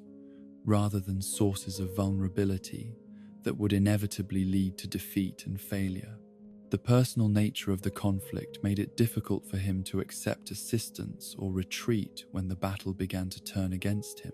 The fatal wound that ended Damian's life was delivered not through superior skill or better preparation, but through the clone's willingness to accept mutual destruction in order to accomplish his mission, a calculation that the original Robin could not have anticipated because it required a complete absence of self-preservation instinct that was incompatible with his own psychological development. The heretic's willingness to die in order to kill his target reflected programming and conditioning that had eliminated even the most basic biological imperatives. Batman's discovery of his son's body represented the culmination of his worst fears about parenthood and the terrible costs that could be exacted when family relationships intersected with his war against crime. The sight of Damien's broken form, killed by a perverted version of himself in a conflict that existed only because of the complex web of relationships and enemies that defined the Dark Knight's existence, provided undeniable evidence of his failure to protect the most important person in his life. The investigation that followed revealed the extent of the conspiracy that had led to Damien's death, demonstrating how his enemies had used his love for his son as a weapon against him, while simultaneously exploiting the boy's own desire to prove himself worthy of his father's pride and respect. The systematic nature of the plot made it clear that this had not been a crime of opportunity, but the culmination of a long-term strategy designed to inflict maximum psychological damage on Batman by destroying his most precious relationship. The psychological impact of losing his only biological child was immediate and devastating, creating forms of grief and guilt that exceeded even Batman's previous experiences with loss and failure. The knowledge that Damien had died, not despite his father's protection but because of his association with the Dark Knight's mission, created wounds that challenged Bruce Wayne's fundamental sense of identity and purpose, forcing him to confront the possibility that everything he had worked for was ultimately destructive to those he loved most. The consideration of abandoning the Batman identity entirely reflected the depth of Bruce Wayne's despair and his recognition that continuing his mission might simply create more opportunities for his enemies to harm the people he cared about. The realization that being Batman might be incompatible with being a good father created existential conflicts that could not be resolved through tactical adjustments or improved security measures. The temporary retreat from active crime fighting that followed Damien's death was motivated not merely by grief but by the need to process fundamental questions about responsibility, purpose, and the acceptable costs of heroic action. The man who had dedicated his life to preventing others from experiencing the loss he had suffered as a child found himself confronting the reality that his mission had created the very circumstances that led to his son's murder. The efforts to resurrect Damien using various scientific and supernatural methods reflected Batman's desperate refusal to accept that some losses could not be reversed or undone through sufficient application of resources and determination. The research into cloning technology, mystical rituals, and dimensional manipulation represented attempts to achieve the impossible while avoiding confrontation with the reality that death was sometimes permanent, despite all efforts to the contrary. The successful resurrection of Damian Wayne through a combination of advanced technology and supernatural intervention provided temporary relief from the crushing weight of loss, while also creating new categories of guilt and responsibility related to the methods that had been necessary to achieve his return. The knowledge that bringing his son back had required compromises and alliances that violated many of his principles created ongoing moral conflicts that persisted long after the immediate crisis had been resolved. The relationship between father and son following Damien's resurrection was complicated by shared knowledge of death and the extreme measures that had been necessary to overcome it. The boy who returned was recognizably the same person who had died, yet the experience of death and resurrection had left marks that influenced his personality and worldview in ways that could never be entirely predicted or understood. The long-term psychological impact of Damien's death on Batman extended beyond grief and guilt to encompass fundamental questions about the wisdom and morality of involving family members in his mission, regardless of their capabilities or willingness to accept such risks. The recognition that his love for his son had not been sufficient to protect him from the consequences of being associated with the Dark Knight created new forms of self-doubt that influenced every subsequent decision about partnerships and alliances. The broader implications of this failure for Batman's understanding of parenthood and heroism revealed the complex relationship between personal happiness and professional duty, particularly for someone whose mission created ongoing dangers for anyone who became emotionally significant to him. The knowledge that being a father had made him more effective as a hero by giving him additional motivation to protect innocence was offset by the realization that being a hero had made him a dangerous father whose enemies would inevitably target his child. In the context of Batman's career, Damian's death stands as the most personally devastating failure because it struck at the deepest levels of human connection and biological relationship, destroying not merely a professional partnership or friendship, but the fundamental bond between parent and child. The loss of his son represented the failure of love itself to provide protection against the forces of evil that had defined his life since childhood.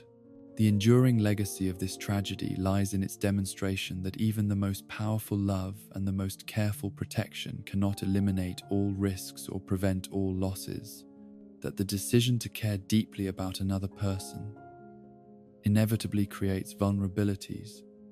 that can be exploited by enemies who recognize no boundaries between professional conflict and personal destruction. The father who could not save his son stands as a reminder that heroism's greatest victories and most devastating defeats often occur in the same relationships, where the capacity to inspire others to greatness creates equal potential for leading them to destruction. The philosophical questions raised by Damian's death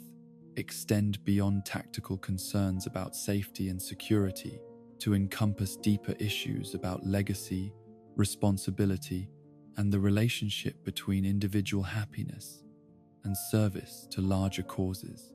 The boy who died because he wanted to prove himself worthy of his father's legacy serves as testimony to both the inspiring power of heroic example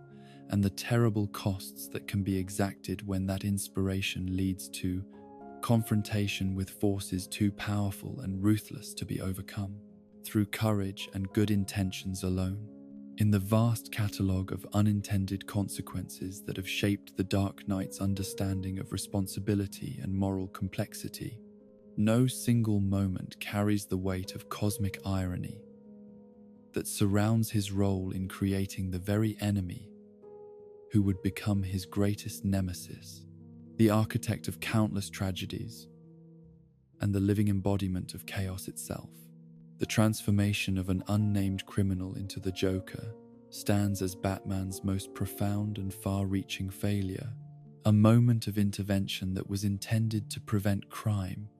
but instead gave birth to a force of pure malevolence whose reign of terror would claim thousands of lives and reshape the very nature of evil in Gotham City, making every subsequent atrocity committed by the Clown Prince of Crime a weight upon Batman's conscience, and a reminder of how even the most well-intentioned actions can produce consequences that exceed our darkest nightmares. The night that would forever alter the trajectory of both heroism and villainy in Gotham City began as a routine patrol through the industrial district, where the shadows of abandoned factories and chemical plants provided perfect cover for the kinds of criminal activities that thrived in the darkness between legitimate business hours and the dawn of another day's commerce. Batman's presence in this area was motivated by intelligence suggesting increased activity among the organized crime families who used these facilities for money laundering, drug processing, and the disposal of evidence that needed to disappear without trace or explanation. The Ace Chemicals plant had been the subject of particular attention from law enforcement agencies due to its history of safety violations, environmental contamination, and suspicious financial transactions that suggested its legitimate operations were being used as cover for less savory activities. The facility's location on the outskirts of Gotham's industrial zone, combined with its maze-like interior layout and numerous entry and exit points, made it an ideal location for criminal enterprises that required both privacy and multiple escape routes should operations be discovered by authorities. The break-in that Batman interrupted that evening was conducted by a small group of criminals whose desperation and amateurish methods suggested they were not part of the established organized crime hierarchy, but rather independent operators driven by circumstances that had made normal, legal remedies inadequate to their needs. The leader of this small band wore the distinctive red hood that had become associated with a mysterious figure whose true identity remained unknown to both law enforcement and the criminal underworld. The man beneath the red hood was not the crime boss that his dramatic costume and confident leadership suggested, but rather an ordinary individual whose life had been systematically destroyed by a series of personal and professional failures that had left him with no alternatives except criminal activity that violated every moral principle he had once held sacred. The chemical engineer who had lost his job due to corporate downsizing had watched helplessly as his pregnant wife struggled with medical complications that their inadequate health insurance could not adequately address. The desperation that drove him to accept the criminal assignment was not born of greed or ambition, but of love and responsibility. The terrible arithmetic of a man who calculated that a single night of illegal activity might provide the resources necessary to save his wife and unborn child from the consequences of a healthcare system that treated medical treatment as a commodity rather than a human right. The moral compromise that he believed would be temporary and limited, instead, became the first step toward a transformation that would destroy everything he had hoped to preserve. The plan that brought the Red Hood and his associates to Ace Chemicals was elegant in its simplicity, designed to extract valuable chemical formulas and processing information that could be sold to competitors or foreign interests for amounts that would solve immediate financial crises while causing minimal harm to individuals who would never know they had been victimized. The scheme was intended to be accomplished without violence or confrontation. A professional theft that would leave no victims except corporate stockholders whose losses would be covered by insurance. The security systems that protected the chemical plant were more sophisticated than the criminals had anticipated, incorporating both electronic surveillance and human guards, whose training and equipment exceeded what typically protected such facilities. The discovery of the break-in triggered alarm systems that brought both private security and law enforcement agencies to the scene, transforming what should have been a quiet theft into a dangerous confrontation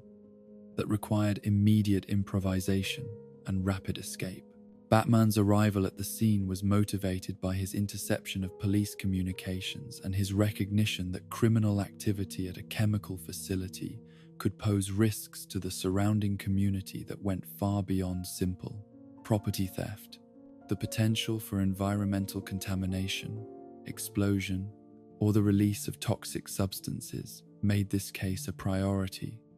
that justified immediate intervention, regardless of other ongoing investigations or patrol responsibilities.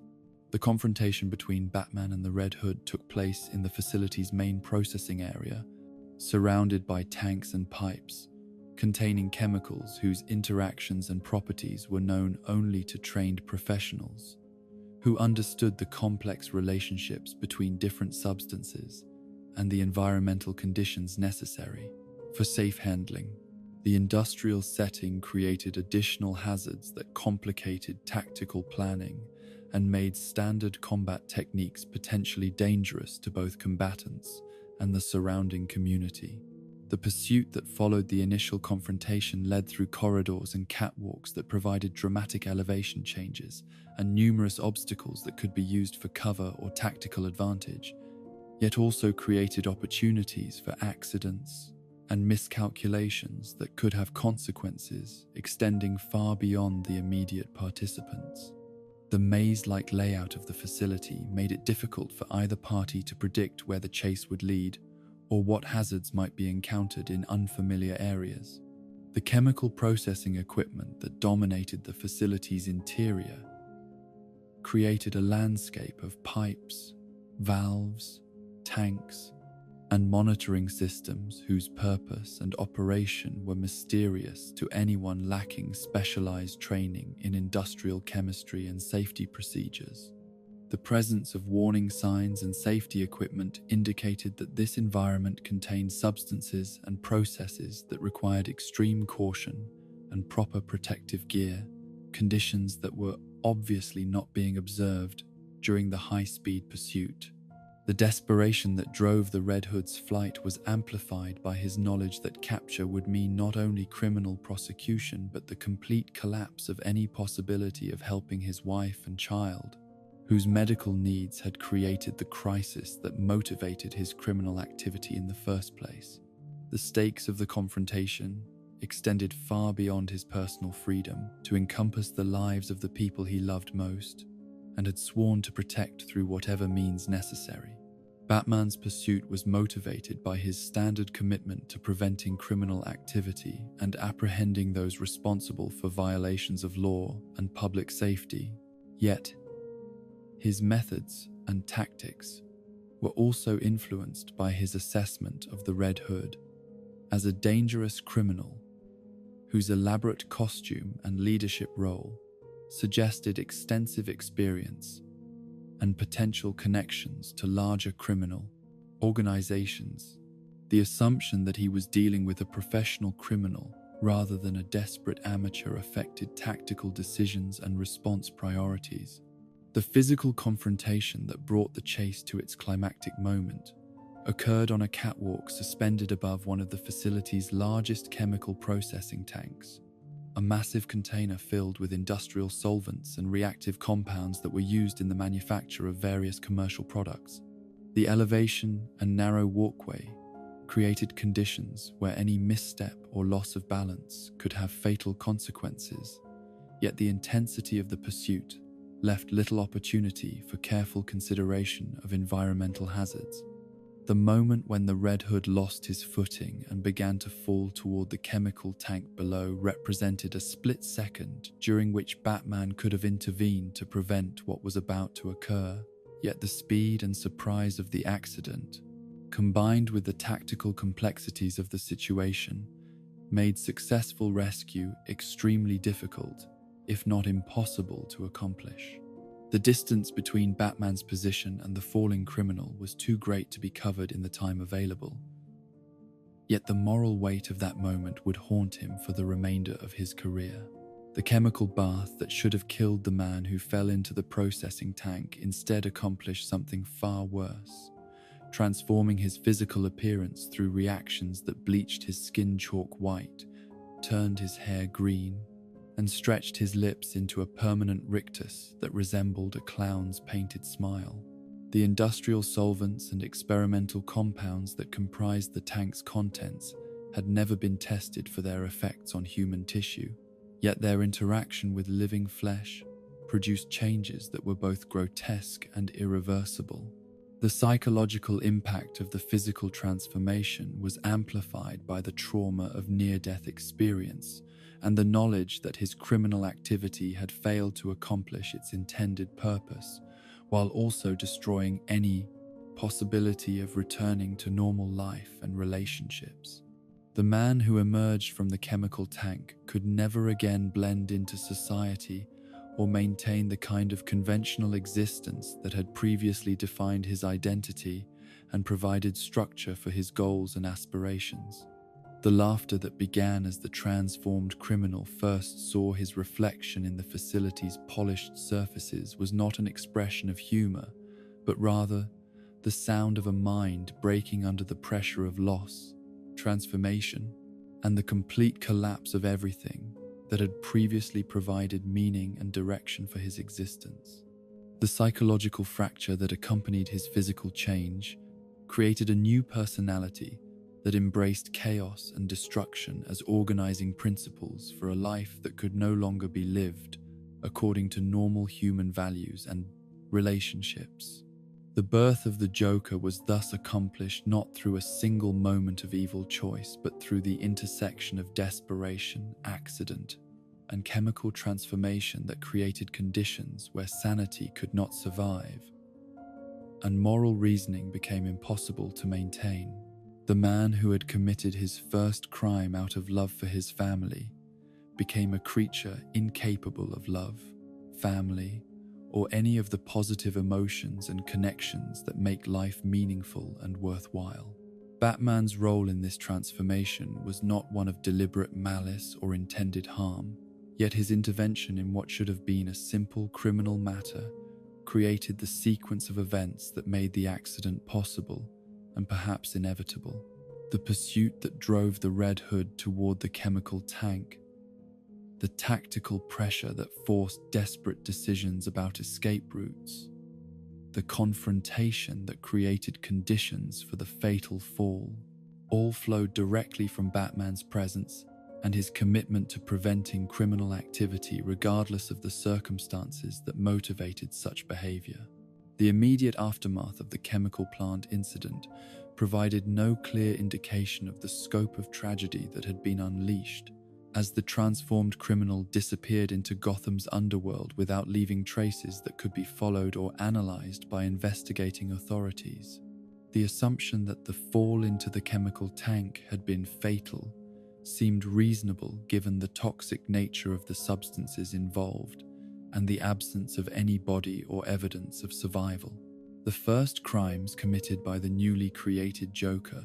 were dismissed by law enforcement as random acts of violence perpetrated by disturbed individuals who happened to employ theatrical methods and distinctive calling cards that seemed designed to attract attention rather than accomplish specific criminal objectives.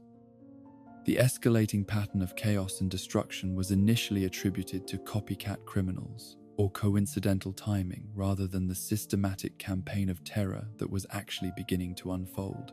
The recognition that Gotham City was facing a new and unprecedented form of criminal threat came gradually as the Joker's methods became more sophisticated and his psychological profile became clearer through analysis of crime scenes and victim testimony. The combination of brilliant planning with apparent insanity, of elaborate schemes designed to maximize public fear with seemingly random target selection, created challenges for law enforcement that exceeded anything they had previously encountered or been trained to address. The body count that began to accumulate as the Joker's reign of terror expanded included not only direct victims of his violence, but also individuals whose deaths could be traced to the climate of fear and chaos that his activities created throughout Gotham City. The psychological impact of his crimes extended far beyond their immediate physical consequences to encompass changes in public behavior, increased suicide rates, and the breakdown of social trust that made normal community life increasingly difficult to maintain. Batman's growing awareness of his role in creating the Joker came through careful analysis of crime patterns, psychological profiles,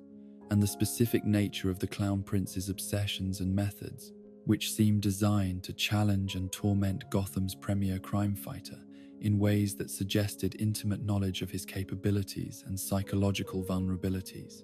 The recognition that this new enemy's entire existence was defined by opposition to Batman's mission created forms of guilt and responsibility that exceeded anything he had previously experienced. The philosophical complexity of Batman's relationship with the Joker was amplified by his understanding that every death caused by the Clown Prince of Crime could be traced back to that moment in the chemical plant when intervention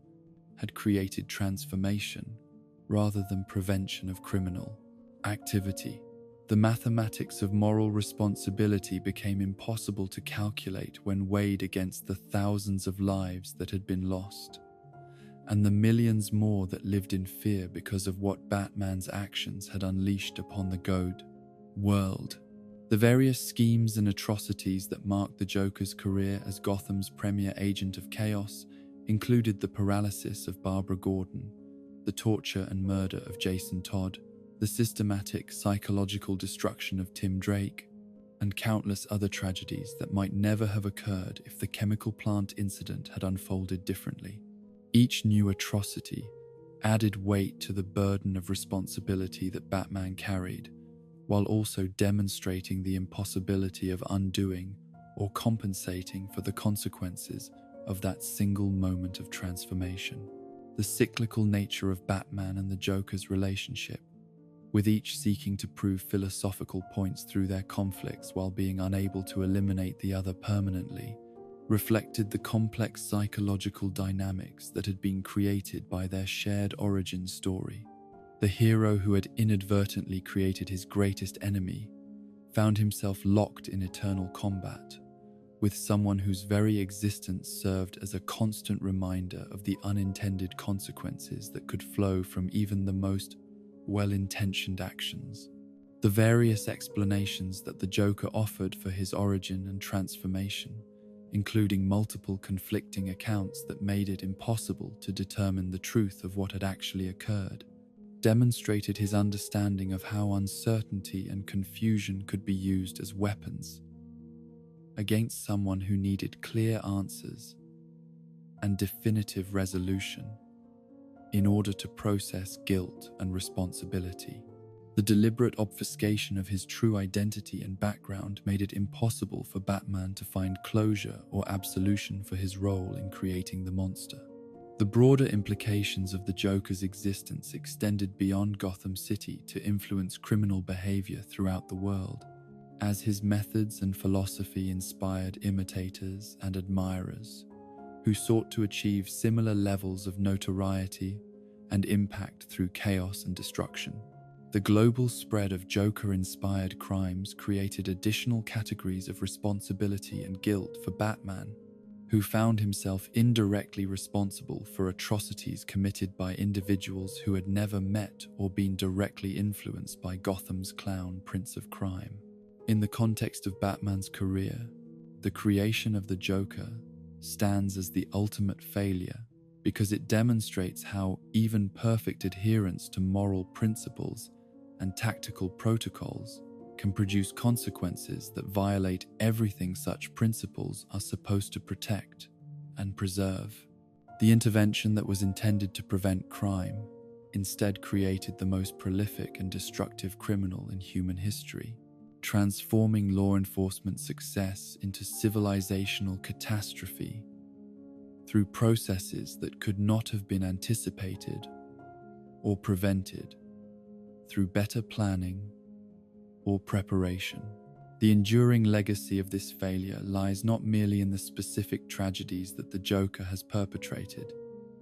but in the way his existence challenges fundamental assumptions about the relationship between good intentions and positive outcomes,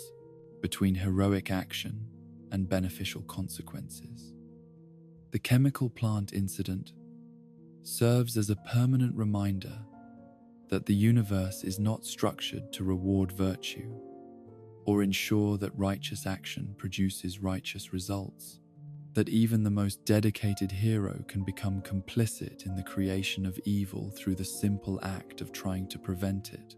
The philosophical questions raised by Batman's role in creating the Joker extend beyond issues of personal responsibility to encompass broader concerns about the nature of heroism itself and the acceptable risks involved in any attempt to impose order upon chaos or justice upon injustice.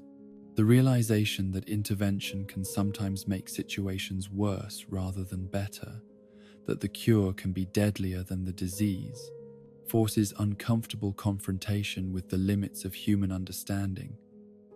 and the impossibility of predicting all consequences of any action taken in the complex web of causation that connects all events and decisions. The tragedy of the Joker's origin lies not in its demonstration that evil can triumph over good, but in its revelation that good and evil are so intimately connected that the attempt to eliminate one can inadvertently strengthen the other, that the very forces that create heroes also create villains, and that the battle between order and chaos is not a war that can be won, but rather a tension that must be managed through wisdom, humility, and the constant recognition that every victory contains within it the seeds of potential defeat. Every success,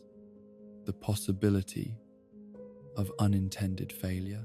In the grand tapestry of failure that defines Batman's eternal crusade against the forces of darkness, perhaps no disappointment cuts deeper than the gradual recognition that his life's work, however heroically conceived and relentlessly pursued, has failed to achieve its most fundamental objective: the transformation of Gotham City from a breeding ground of corruption and violence into a place where innocent people can live without fear, where justice prevails over criminality, and where the next generation might inherit a world cleaner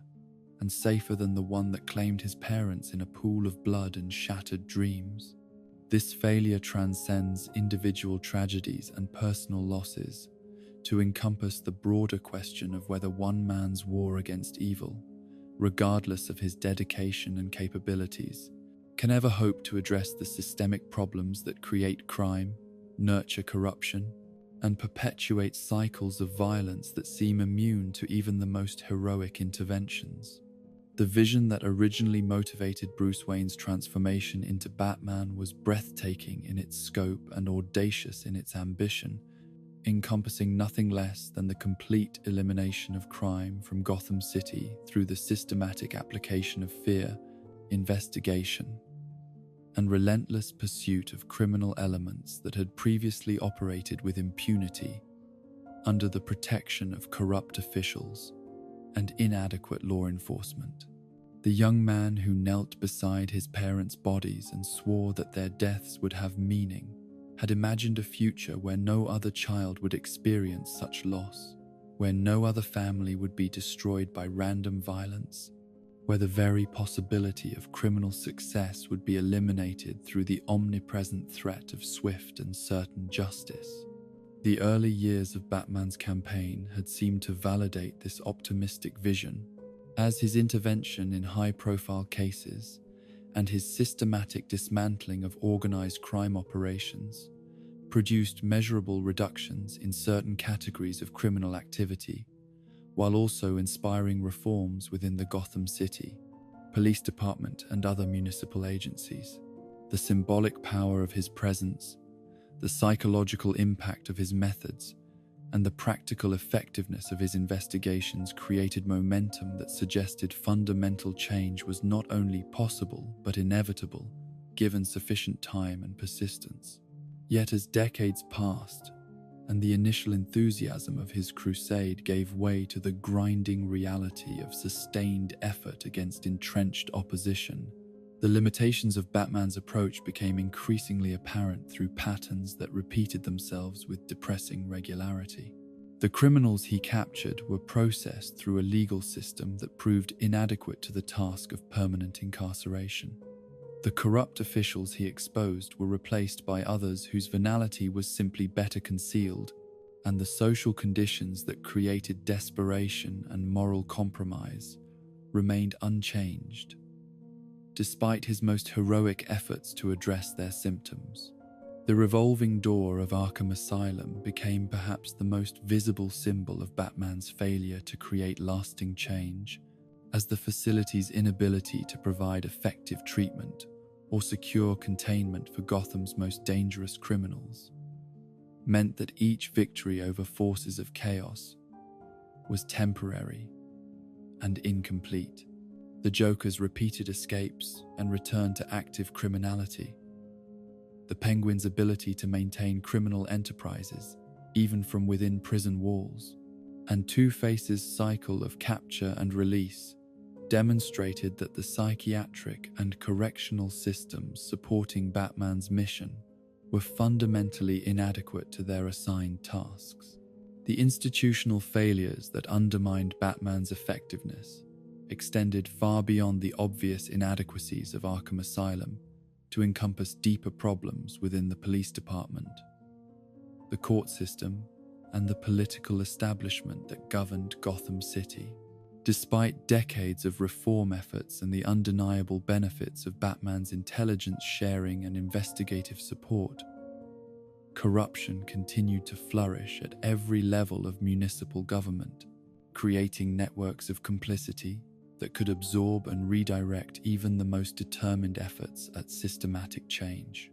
The economic and social conditions that provided fertile ground for criminal recruitment remained largely unchanged, despite Bruce Wayne's extensive philanthropic efforts and his attempts to address root causes of crime through job creation, education, funding, and community development programs. The poverty that drove desperate individuals to criminal activity,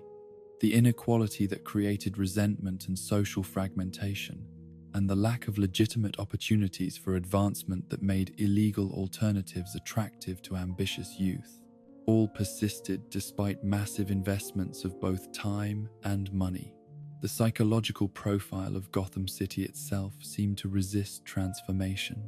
as if the very atmosphere of the place was contaminated by decades of accumulated corruption and violence that had created cultural patterns and expectations that were immune to modification through external intervention. The city's residents had adapted to living with fear and uncertainty in ways that made them complicit in perpetuating the very conditions that Batman sought to eliminate, creating cycles of learned helplessness and defensive cynicism that undermined efforts at positive change. The escalation that characterized Batman's war against crime represented a particularly troubling aspect of his failure to achieve lasting transformation, as his success against conventional criminals created evolutionary pressure that favored the development of more sophisticated and dangerous forms of criminality. The thugs and gangsters who had dominated Gotham's underworld in the early years of his campaign were gradually replaced by individuals whose psychological profiles and tactical capabilities posed greater threats to public safety than anything the city had previously experienced. The emergence of costume supervillains as the primary opposition to Batman's mission could be directly traced to the success of his methods against more conventional forms of crime, as traditional criminal enterprises proved inadequate to the challenge of operating under his surveillance, while more theatrical and psychologically sophisticated approaches to illegal activity demonstrated greater resilience against his investigative technique. The transformation of Gotham's criminal landscape from organized crime to psychological warfare represented not progress but escalation that made the city more dangerous rather than safer. The specific nature of the enemies that Batman's methods had produced or attracted to Gotham City created new categories of threat that exceeded his ability to address through conventional crime-fighting techniques, requiring increasingly elaborate and resource-intensive responses that diverted attention from the broader mission of systematic crime reduction. The time and energy devoted to containing cosmic-level threats and supernatural entities could not also be applied to addressing the mundane but persistent problems of street crime, municipal corruption,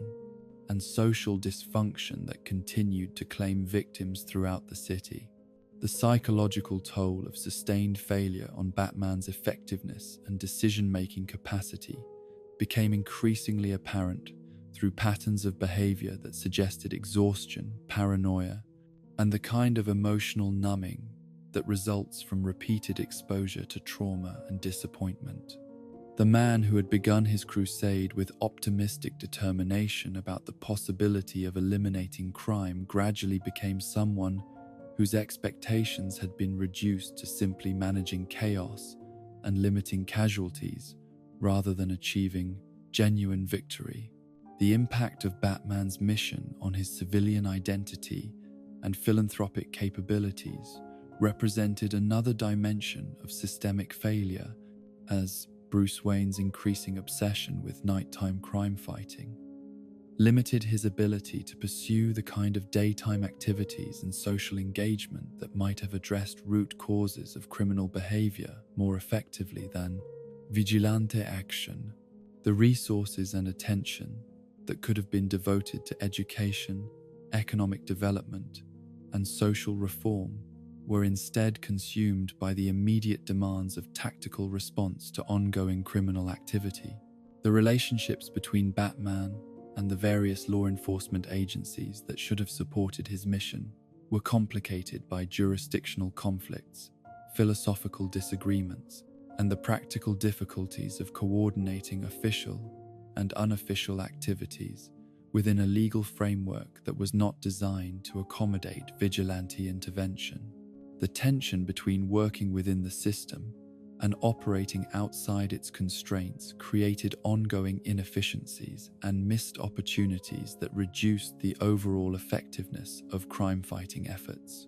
The training and deployment of successive Robin candidates represented Batman's attempt to expand his capacity for crime fighting while also providing mentorship and guidance to young people who might otherwise have been vulnerable to criminal recruitment or victimization.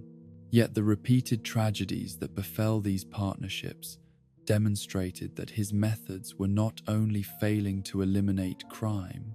but were actively creating new victims among those who trusted him with their safety and development. The scientific and technological resources that Batman devoted to his mission represented some of the most advanced research and development capabilities available to any individual or organization. Yet these innovations failed to produce breakthrough solutions to the fundamental problems of crime and corruption that plagued Gotham City. The surveillance systems, forensic techniques, and tactical equipment that gave him advantages over individual criminals proved inadequate to address the systemic issues that made criminal activity attractive and sustainable within the city's social and economic environment. The international scope of many criminal enterprises operating within Gotham City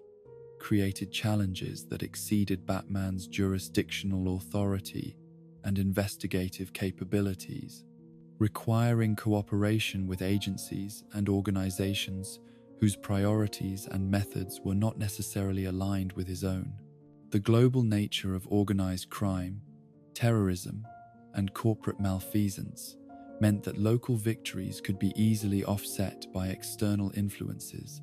that were beyond his ability to monitor or control.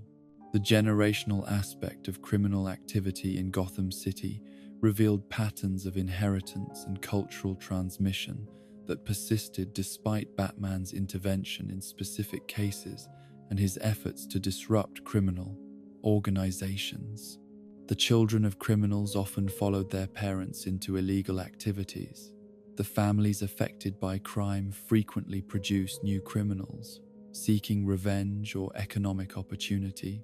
and the neighborhoods devastated by criminal activity became breeding grounds for future criminal recruitment. The media coverage of Batman's activities created complex feedback effects that sometimes undermined his mission by glamorizing criminal activity, inspiring copycat behavior, and creating public expectations that could not be realistically fulfilled through individual heroic action. The mythology that grew around his persona, while providing psychological advantages in some contexts, also created pressures and obligations that diverted resources from practical crime, fighting towards symbolic activities that served public relations purposes more than law enforcement objectives. The political implications of Batman's long-term presence in Gotham City raised questions about democratic governance and the appropriate role of unelected individuals in shaping public policy and law enforcement priorities. His influence on municipal affairs,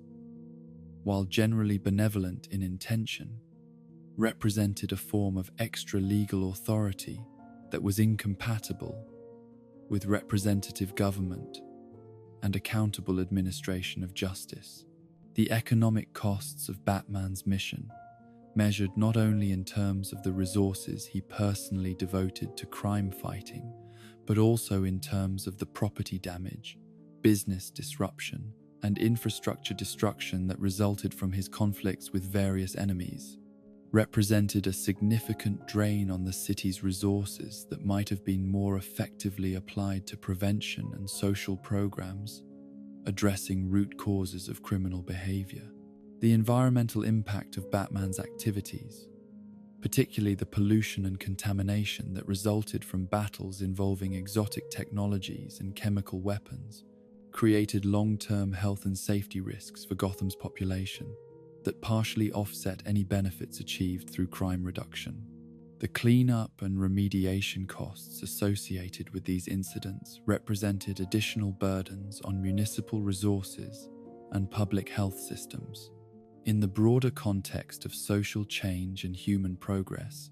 Batman's failure to transform Gotham City reflects limitations that extend beyond individual capability or dedication to encompass fundamental questions about the nature of social problems and the effectiveness of heroic intervention. As a strategy for addressing systemic dysfunction, the persistence of crime and corruption, despite decades of heroic effort, suggests that these problems may require different approaches based on community engagement, economic development, and political reform, rather than law enforcement and individual heroism.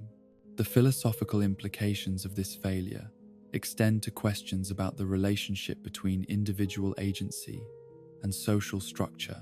the possibility of meaningful change within existing systems, and the role that symbolic action can play in inspiring broader transformation,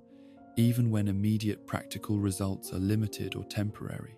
Batman's inability to eliminate crime from Gotham City does not necessarily invalidate his mission or methods, but it does highlight the complexity of social problems and the importance of realistic expectations about what any individual can accomplish through heroic action. The enduring nature of Batman's commitment to his mission, despite its obvious limitations, reflects a form of heroism that transcends practical effectiveness to encompass moral witness and symbolic resistance to forces of chaos and corruption that might otherwise operate without opposition. His continued presence in Gotham City serves purposes that extend beyond crime statistics to include inspiration, hope, and the demonstration that some individuals will never stop fighting for justice, even when victory seems impossible to achieve. The legacy of Batman's failure to save Gotham's soul ultimately lies not in his inability to eliminate all crime and corruption, but in his refusal to accept such conditions as permanent or inevitable. His demonstration that resistance to evil is meaningful even when it cannot achieve complete victory, and his proof that individual commitment to justice can make a difference even when it cannot solve all problems or heal all wounds that define the human condition in an imperfect world. In the labyrinthine corridors of Wayne Manor, where shadows gather in corners untouched by light and portraits of the dead watch over the living with eternal silence, there exists a tragedy far more profound than any external defeat or tactical failure that Batman has ever endured in his war against crime. This is the tragedy of Bruce Wayne himself, the man who disappeared so completely into his nocturnal crusade that he forgot how to exist as anything other than a weapon against darkness, sacrificing not only his own potential for happiness and fulfillment, but the very essence of what makes life worth preserving. The failure of Bruce Wayne represents the most devastating casualty of Batman's mission, the slow-motion suicide of a soul that chose duty over joy, mission over meaning, and the protection of others over the preservation of his own humanity. The transformation of Bruce Wayne from traumatized child to dedicated hero was supposed to represent healing and growth, the channeling of grief and rage into constructive purposes that would honor his parents' memory while creating meaning from senseless tragedy. Yet somewhere in the decades that followed that night in Crime Alley, the process of becoming Batman began to consume rather than complement the person he might have become, gradually eroding the foundations of identity and relationship that should have provided balance and perspective to his crusade against evil. The early years of his dual existence had maintained some semblance of equilibrium between the public figure of Bruce Wayne and the private mission of Batman, with each identity serving specific purposes that theoretically complemented rather than competed with each other.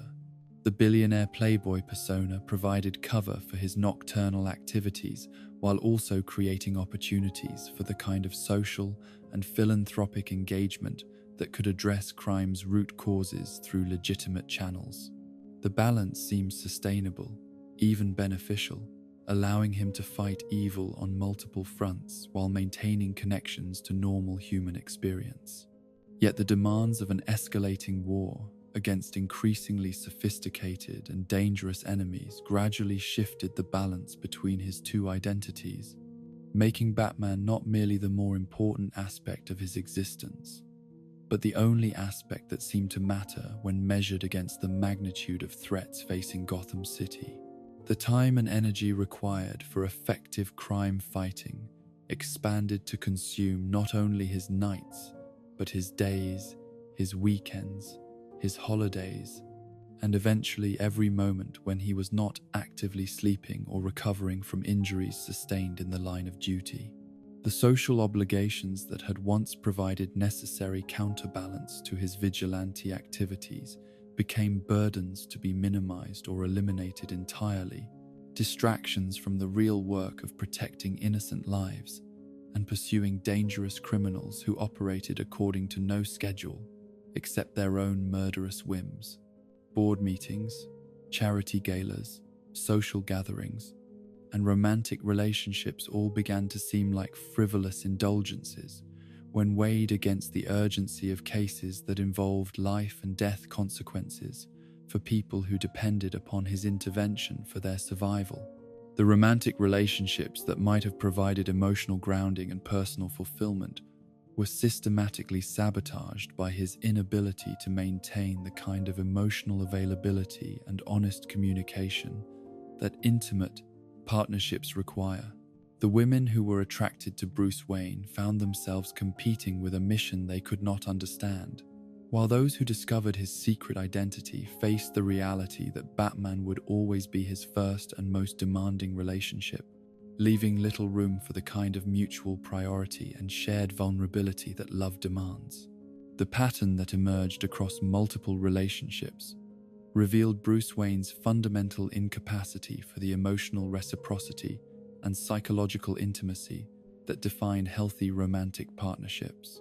His traumatic childhood had created defensive mechanisms that made genuine vulnerability feel dangerous and threatening, while his adult mission provided convenient justifications for maintaining the emotional distance that protected him from potential loss, but also prevented the formation of meaningful connections with others. Selina Kyle's on-and-off relationship with both Bruce Wayne and Batman illustrated the complex dynamics that made lasting love impossible for someone whose identity was so fragmented and whose priorities were so rigidly ordered around duty rather than personal happiness. The genuine affection and attraction between them was repeatedly undermined by his inability to choose her over his mission when circumstances forced such choices, demonstrating that even his deepest emotional connections would always be secondary to his commitment to Gotham's protection. The failure to maintain long-term romantic relationships represented more than simple personal disappointment or missed opportunities for happiness, extending to encompass the broader question of whether Bruce Wayne was psychologically capable of the kind of growth and healing that would allow him to transcend the trauma that had defined his existence since childhood. His inability to love and be loved in return suggested that the boy who had died with his parents in Crime Alley had never been successfully resurrected, leaving only the shell of Bruce Wayne animated by Batman's relentless purpose. The relationship between Bruce Wayne and his various surrogate children revealed both his capacity for caring and his limitations as a father figure and emotional mentor. His adoption of Dick Grayson, Jason Todd, Tim Drake, and others demonstrated genuine desire to nurture and protect young people who had experienced trauma similar to his own. Yet his methods of parenting were inevitably shaped by his own unresolved issues and his conviction that training them as crime fighters was the most meaningful gift he could provide. The pattern of recruiting traumatized children as partners in his war against crime reflected Bruce Wayne's unconscious attempt to recreate and resolve his own childhood trauma through repetition, giving other young people the training and support that he had never received, while also creating a surrogate family that could fill the emotional void left by his parents' murders. Yet this approach to surrogate parenthood created its own forms of dysfunction, as he consistently prioritized their development as crime fighters over their emotional well-being and psychological health. The distance that he maintained, even from his adopted children, revealed the depth of his emotional unavailability and his fear of forming attachments that might be lost to violence or circumstance. His role as mentor and trainer was more comfortable than the vulnerability required for genuine father-child relationships, allowing him to provide guidance and support while maintaining the emotional barriers that protected him from the full impact of caring too deeply for individuals whose safety he could not guarantee. The tragic irony of Bruce Wayne's relationship with his surrogate family was that his efforts to protect them from the kind of loss he had experienced often prevented them from receiving the emotional support and unconditional love that would have made such protection meaningful. His focus on preparing them for danger sometimes overshadowed his ability to provide the security and stability that would have allowed them to develop healthy relationships and life skills extending beyond crime fighting. The isolation that characterized Bruce Wayne's existence extended beyond romantic and familial relationships to encompass his broader social connections and his ability to maintain friendships that were not based on shared mission or professional necessity. The social circles that should have provided relaxation, perspective, and emotional support gradually disappeared as his double life made genuine friendship increasingly difficult to sustain without deception or compartmentalization that ultimately made such relationships hollow and unsatisfying. The philanthropic activities that Bruce Wayne pursued through Wayne Enterprises and various charitable foundations represented attempts to address social problems through legitimate means, yet even these efforts were increasingly subordinated to their utility in supporting Batman's mission rather than being valued for their own potential to create positive change. The hospitals, schools, and community programs that bore his name became primarily useful as intelligence-gathering networks and cover for vigilante activities rather than expressions of genuine commitment to social improvement. The professional responsibilities that came with inheriting and managing Wayne Enterprises created ongoing conflicts between Bruce Wayne's public obligations and Batman's nocturnal demands, leading to patterns of neglect and delegation that undermined the effectiveness of both roles. The board meetings missed due to injuries from crime fighting, the business decisions made without adequate attention to their consequences, and the strategic planning sessions interrupted by emergency calls all contributed to a pattern of professional mediocrity that contrasted sharply with his tactical brilliance as Batman. The physical toll of decades spent engaged in violent confrontations with criminals and supervillains had created accumulating damage that affected not only Batman's combat effectiveness, but Bruce Wayne's ability to maintain his Batman's combat effectiveness. Public persona and social obligations, the chronic pain, recurring injuries, and ongoing recovery periods required constant medical attention and physical therapy that competed with both his crime-fighting activities and his civilian responsibilities, creating cycles of exhaustion and compromise that degraded his performance in all areas of his life.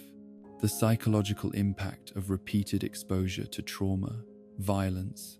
and human suffering had created forms of emotional numbing and defensive detachment that made Bruce Wayne increasingly incapable of experiencing the full range of human emotions. that make life meaningful and relationships rewarding. The mechanisms that allowed Batman to function effectively in life-threatening situations also prevented Bruce Wayne from accessing the vulnerability and spontaneity that normal human interaction requires. The sleep deprivation and stress that were inevitable consequences of maintaining a double life involving regular, life-threatening situations had created chronic health problems that affected cognitive function, emotional regulation, and immune system effectiveness. The medical consequences of his lifestyle choices were carefully managed through advanced treatment and monitoring, yet they represented ongoing reminders of the physical unsustainability of his chosen existence. The financial costs of Batman's mission, while easily absorbed by the Wayne fortune, represented resources that could have been applied to other purposes, including personal enjoyment, family experiences, and social activities that might have provided balance and perspective to his otherwise obsessive focus on crime fighting. The opportunity costs of his mission extended beyond simple monetary calculations to encompass all the experiences and relationships that were sacrificed in service of Gotham's protection. The intellectual capabilities that Bruce Wayne possessed could have contributed to scientific research, technological innovation, or artistic creation that would have benefited humanity in ways that extended far beyond crime fighting. Yet these potentials were consistently subordinated to the immediate tactical demands of his vigilante career. The books he might have written, the inventions he might have created, and the discoveries he might have made were all sacrificed to the urgent demands of preparing for the next night's patrol. The leadership abilities that made Batman an effective coordinator of crime-fighting activities and team operations could have been applied to political office, corporate management, or social movement organization in ways that might have created systematic change, extending far beyond what individual heroic action could accomplish. The potential for Bruce Wayne to serve as a political leader or social reformer was consistently undermined by his commitment to secret identity and his conviction that direct action was more effective than institutional change. The mentoring and teaching capabilities that he demonstrated in training various Robin candidates could have been applied to educational institutions or youth development programs that would have reached far more young people than his. Individual partnerships could influence the wisdom and experience he had accumulated through years of crime fighting, represented valuable knowledge that could have been shared through legitimate channels if he had been willing to compromise his secret identity for broader social impact. The question of whether Bruce Wayne had ever truly existed as anything more than a cover identity for Batman became increasingly relevant as decades of crime fighting gradually eroded. Whatever authentic personality and individual desires had once characterized the man beneath the mask, the playboy persona that provided social camouflage bore no resemblance to his actual interests or values, while his private thoughts and motivations were so completely absorbed by his mission that it became unclear whether any aspect of his identity existed independently of his role as Gotham's protector. The moments of genuine happiness and spontaneous joy that punctuated Bruce Wayne's existence became increasingly rare and brief,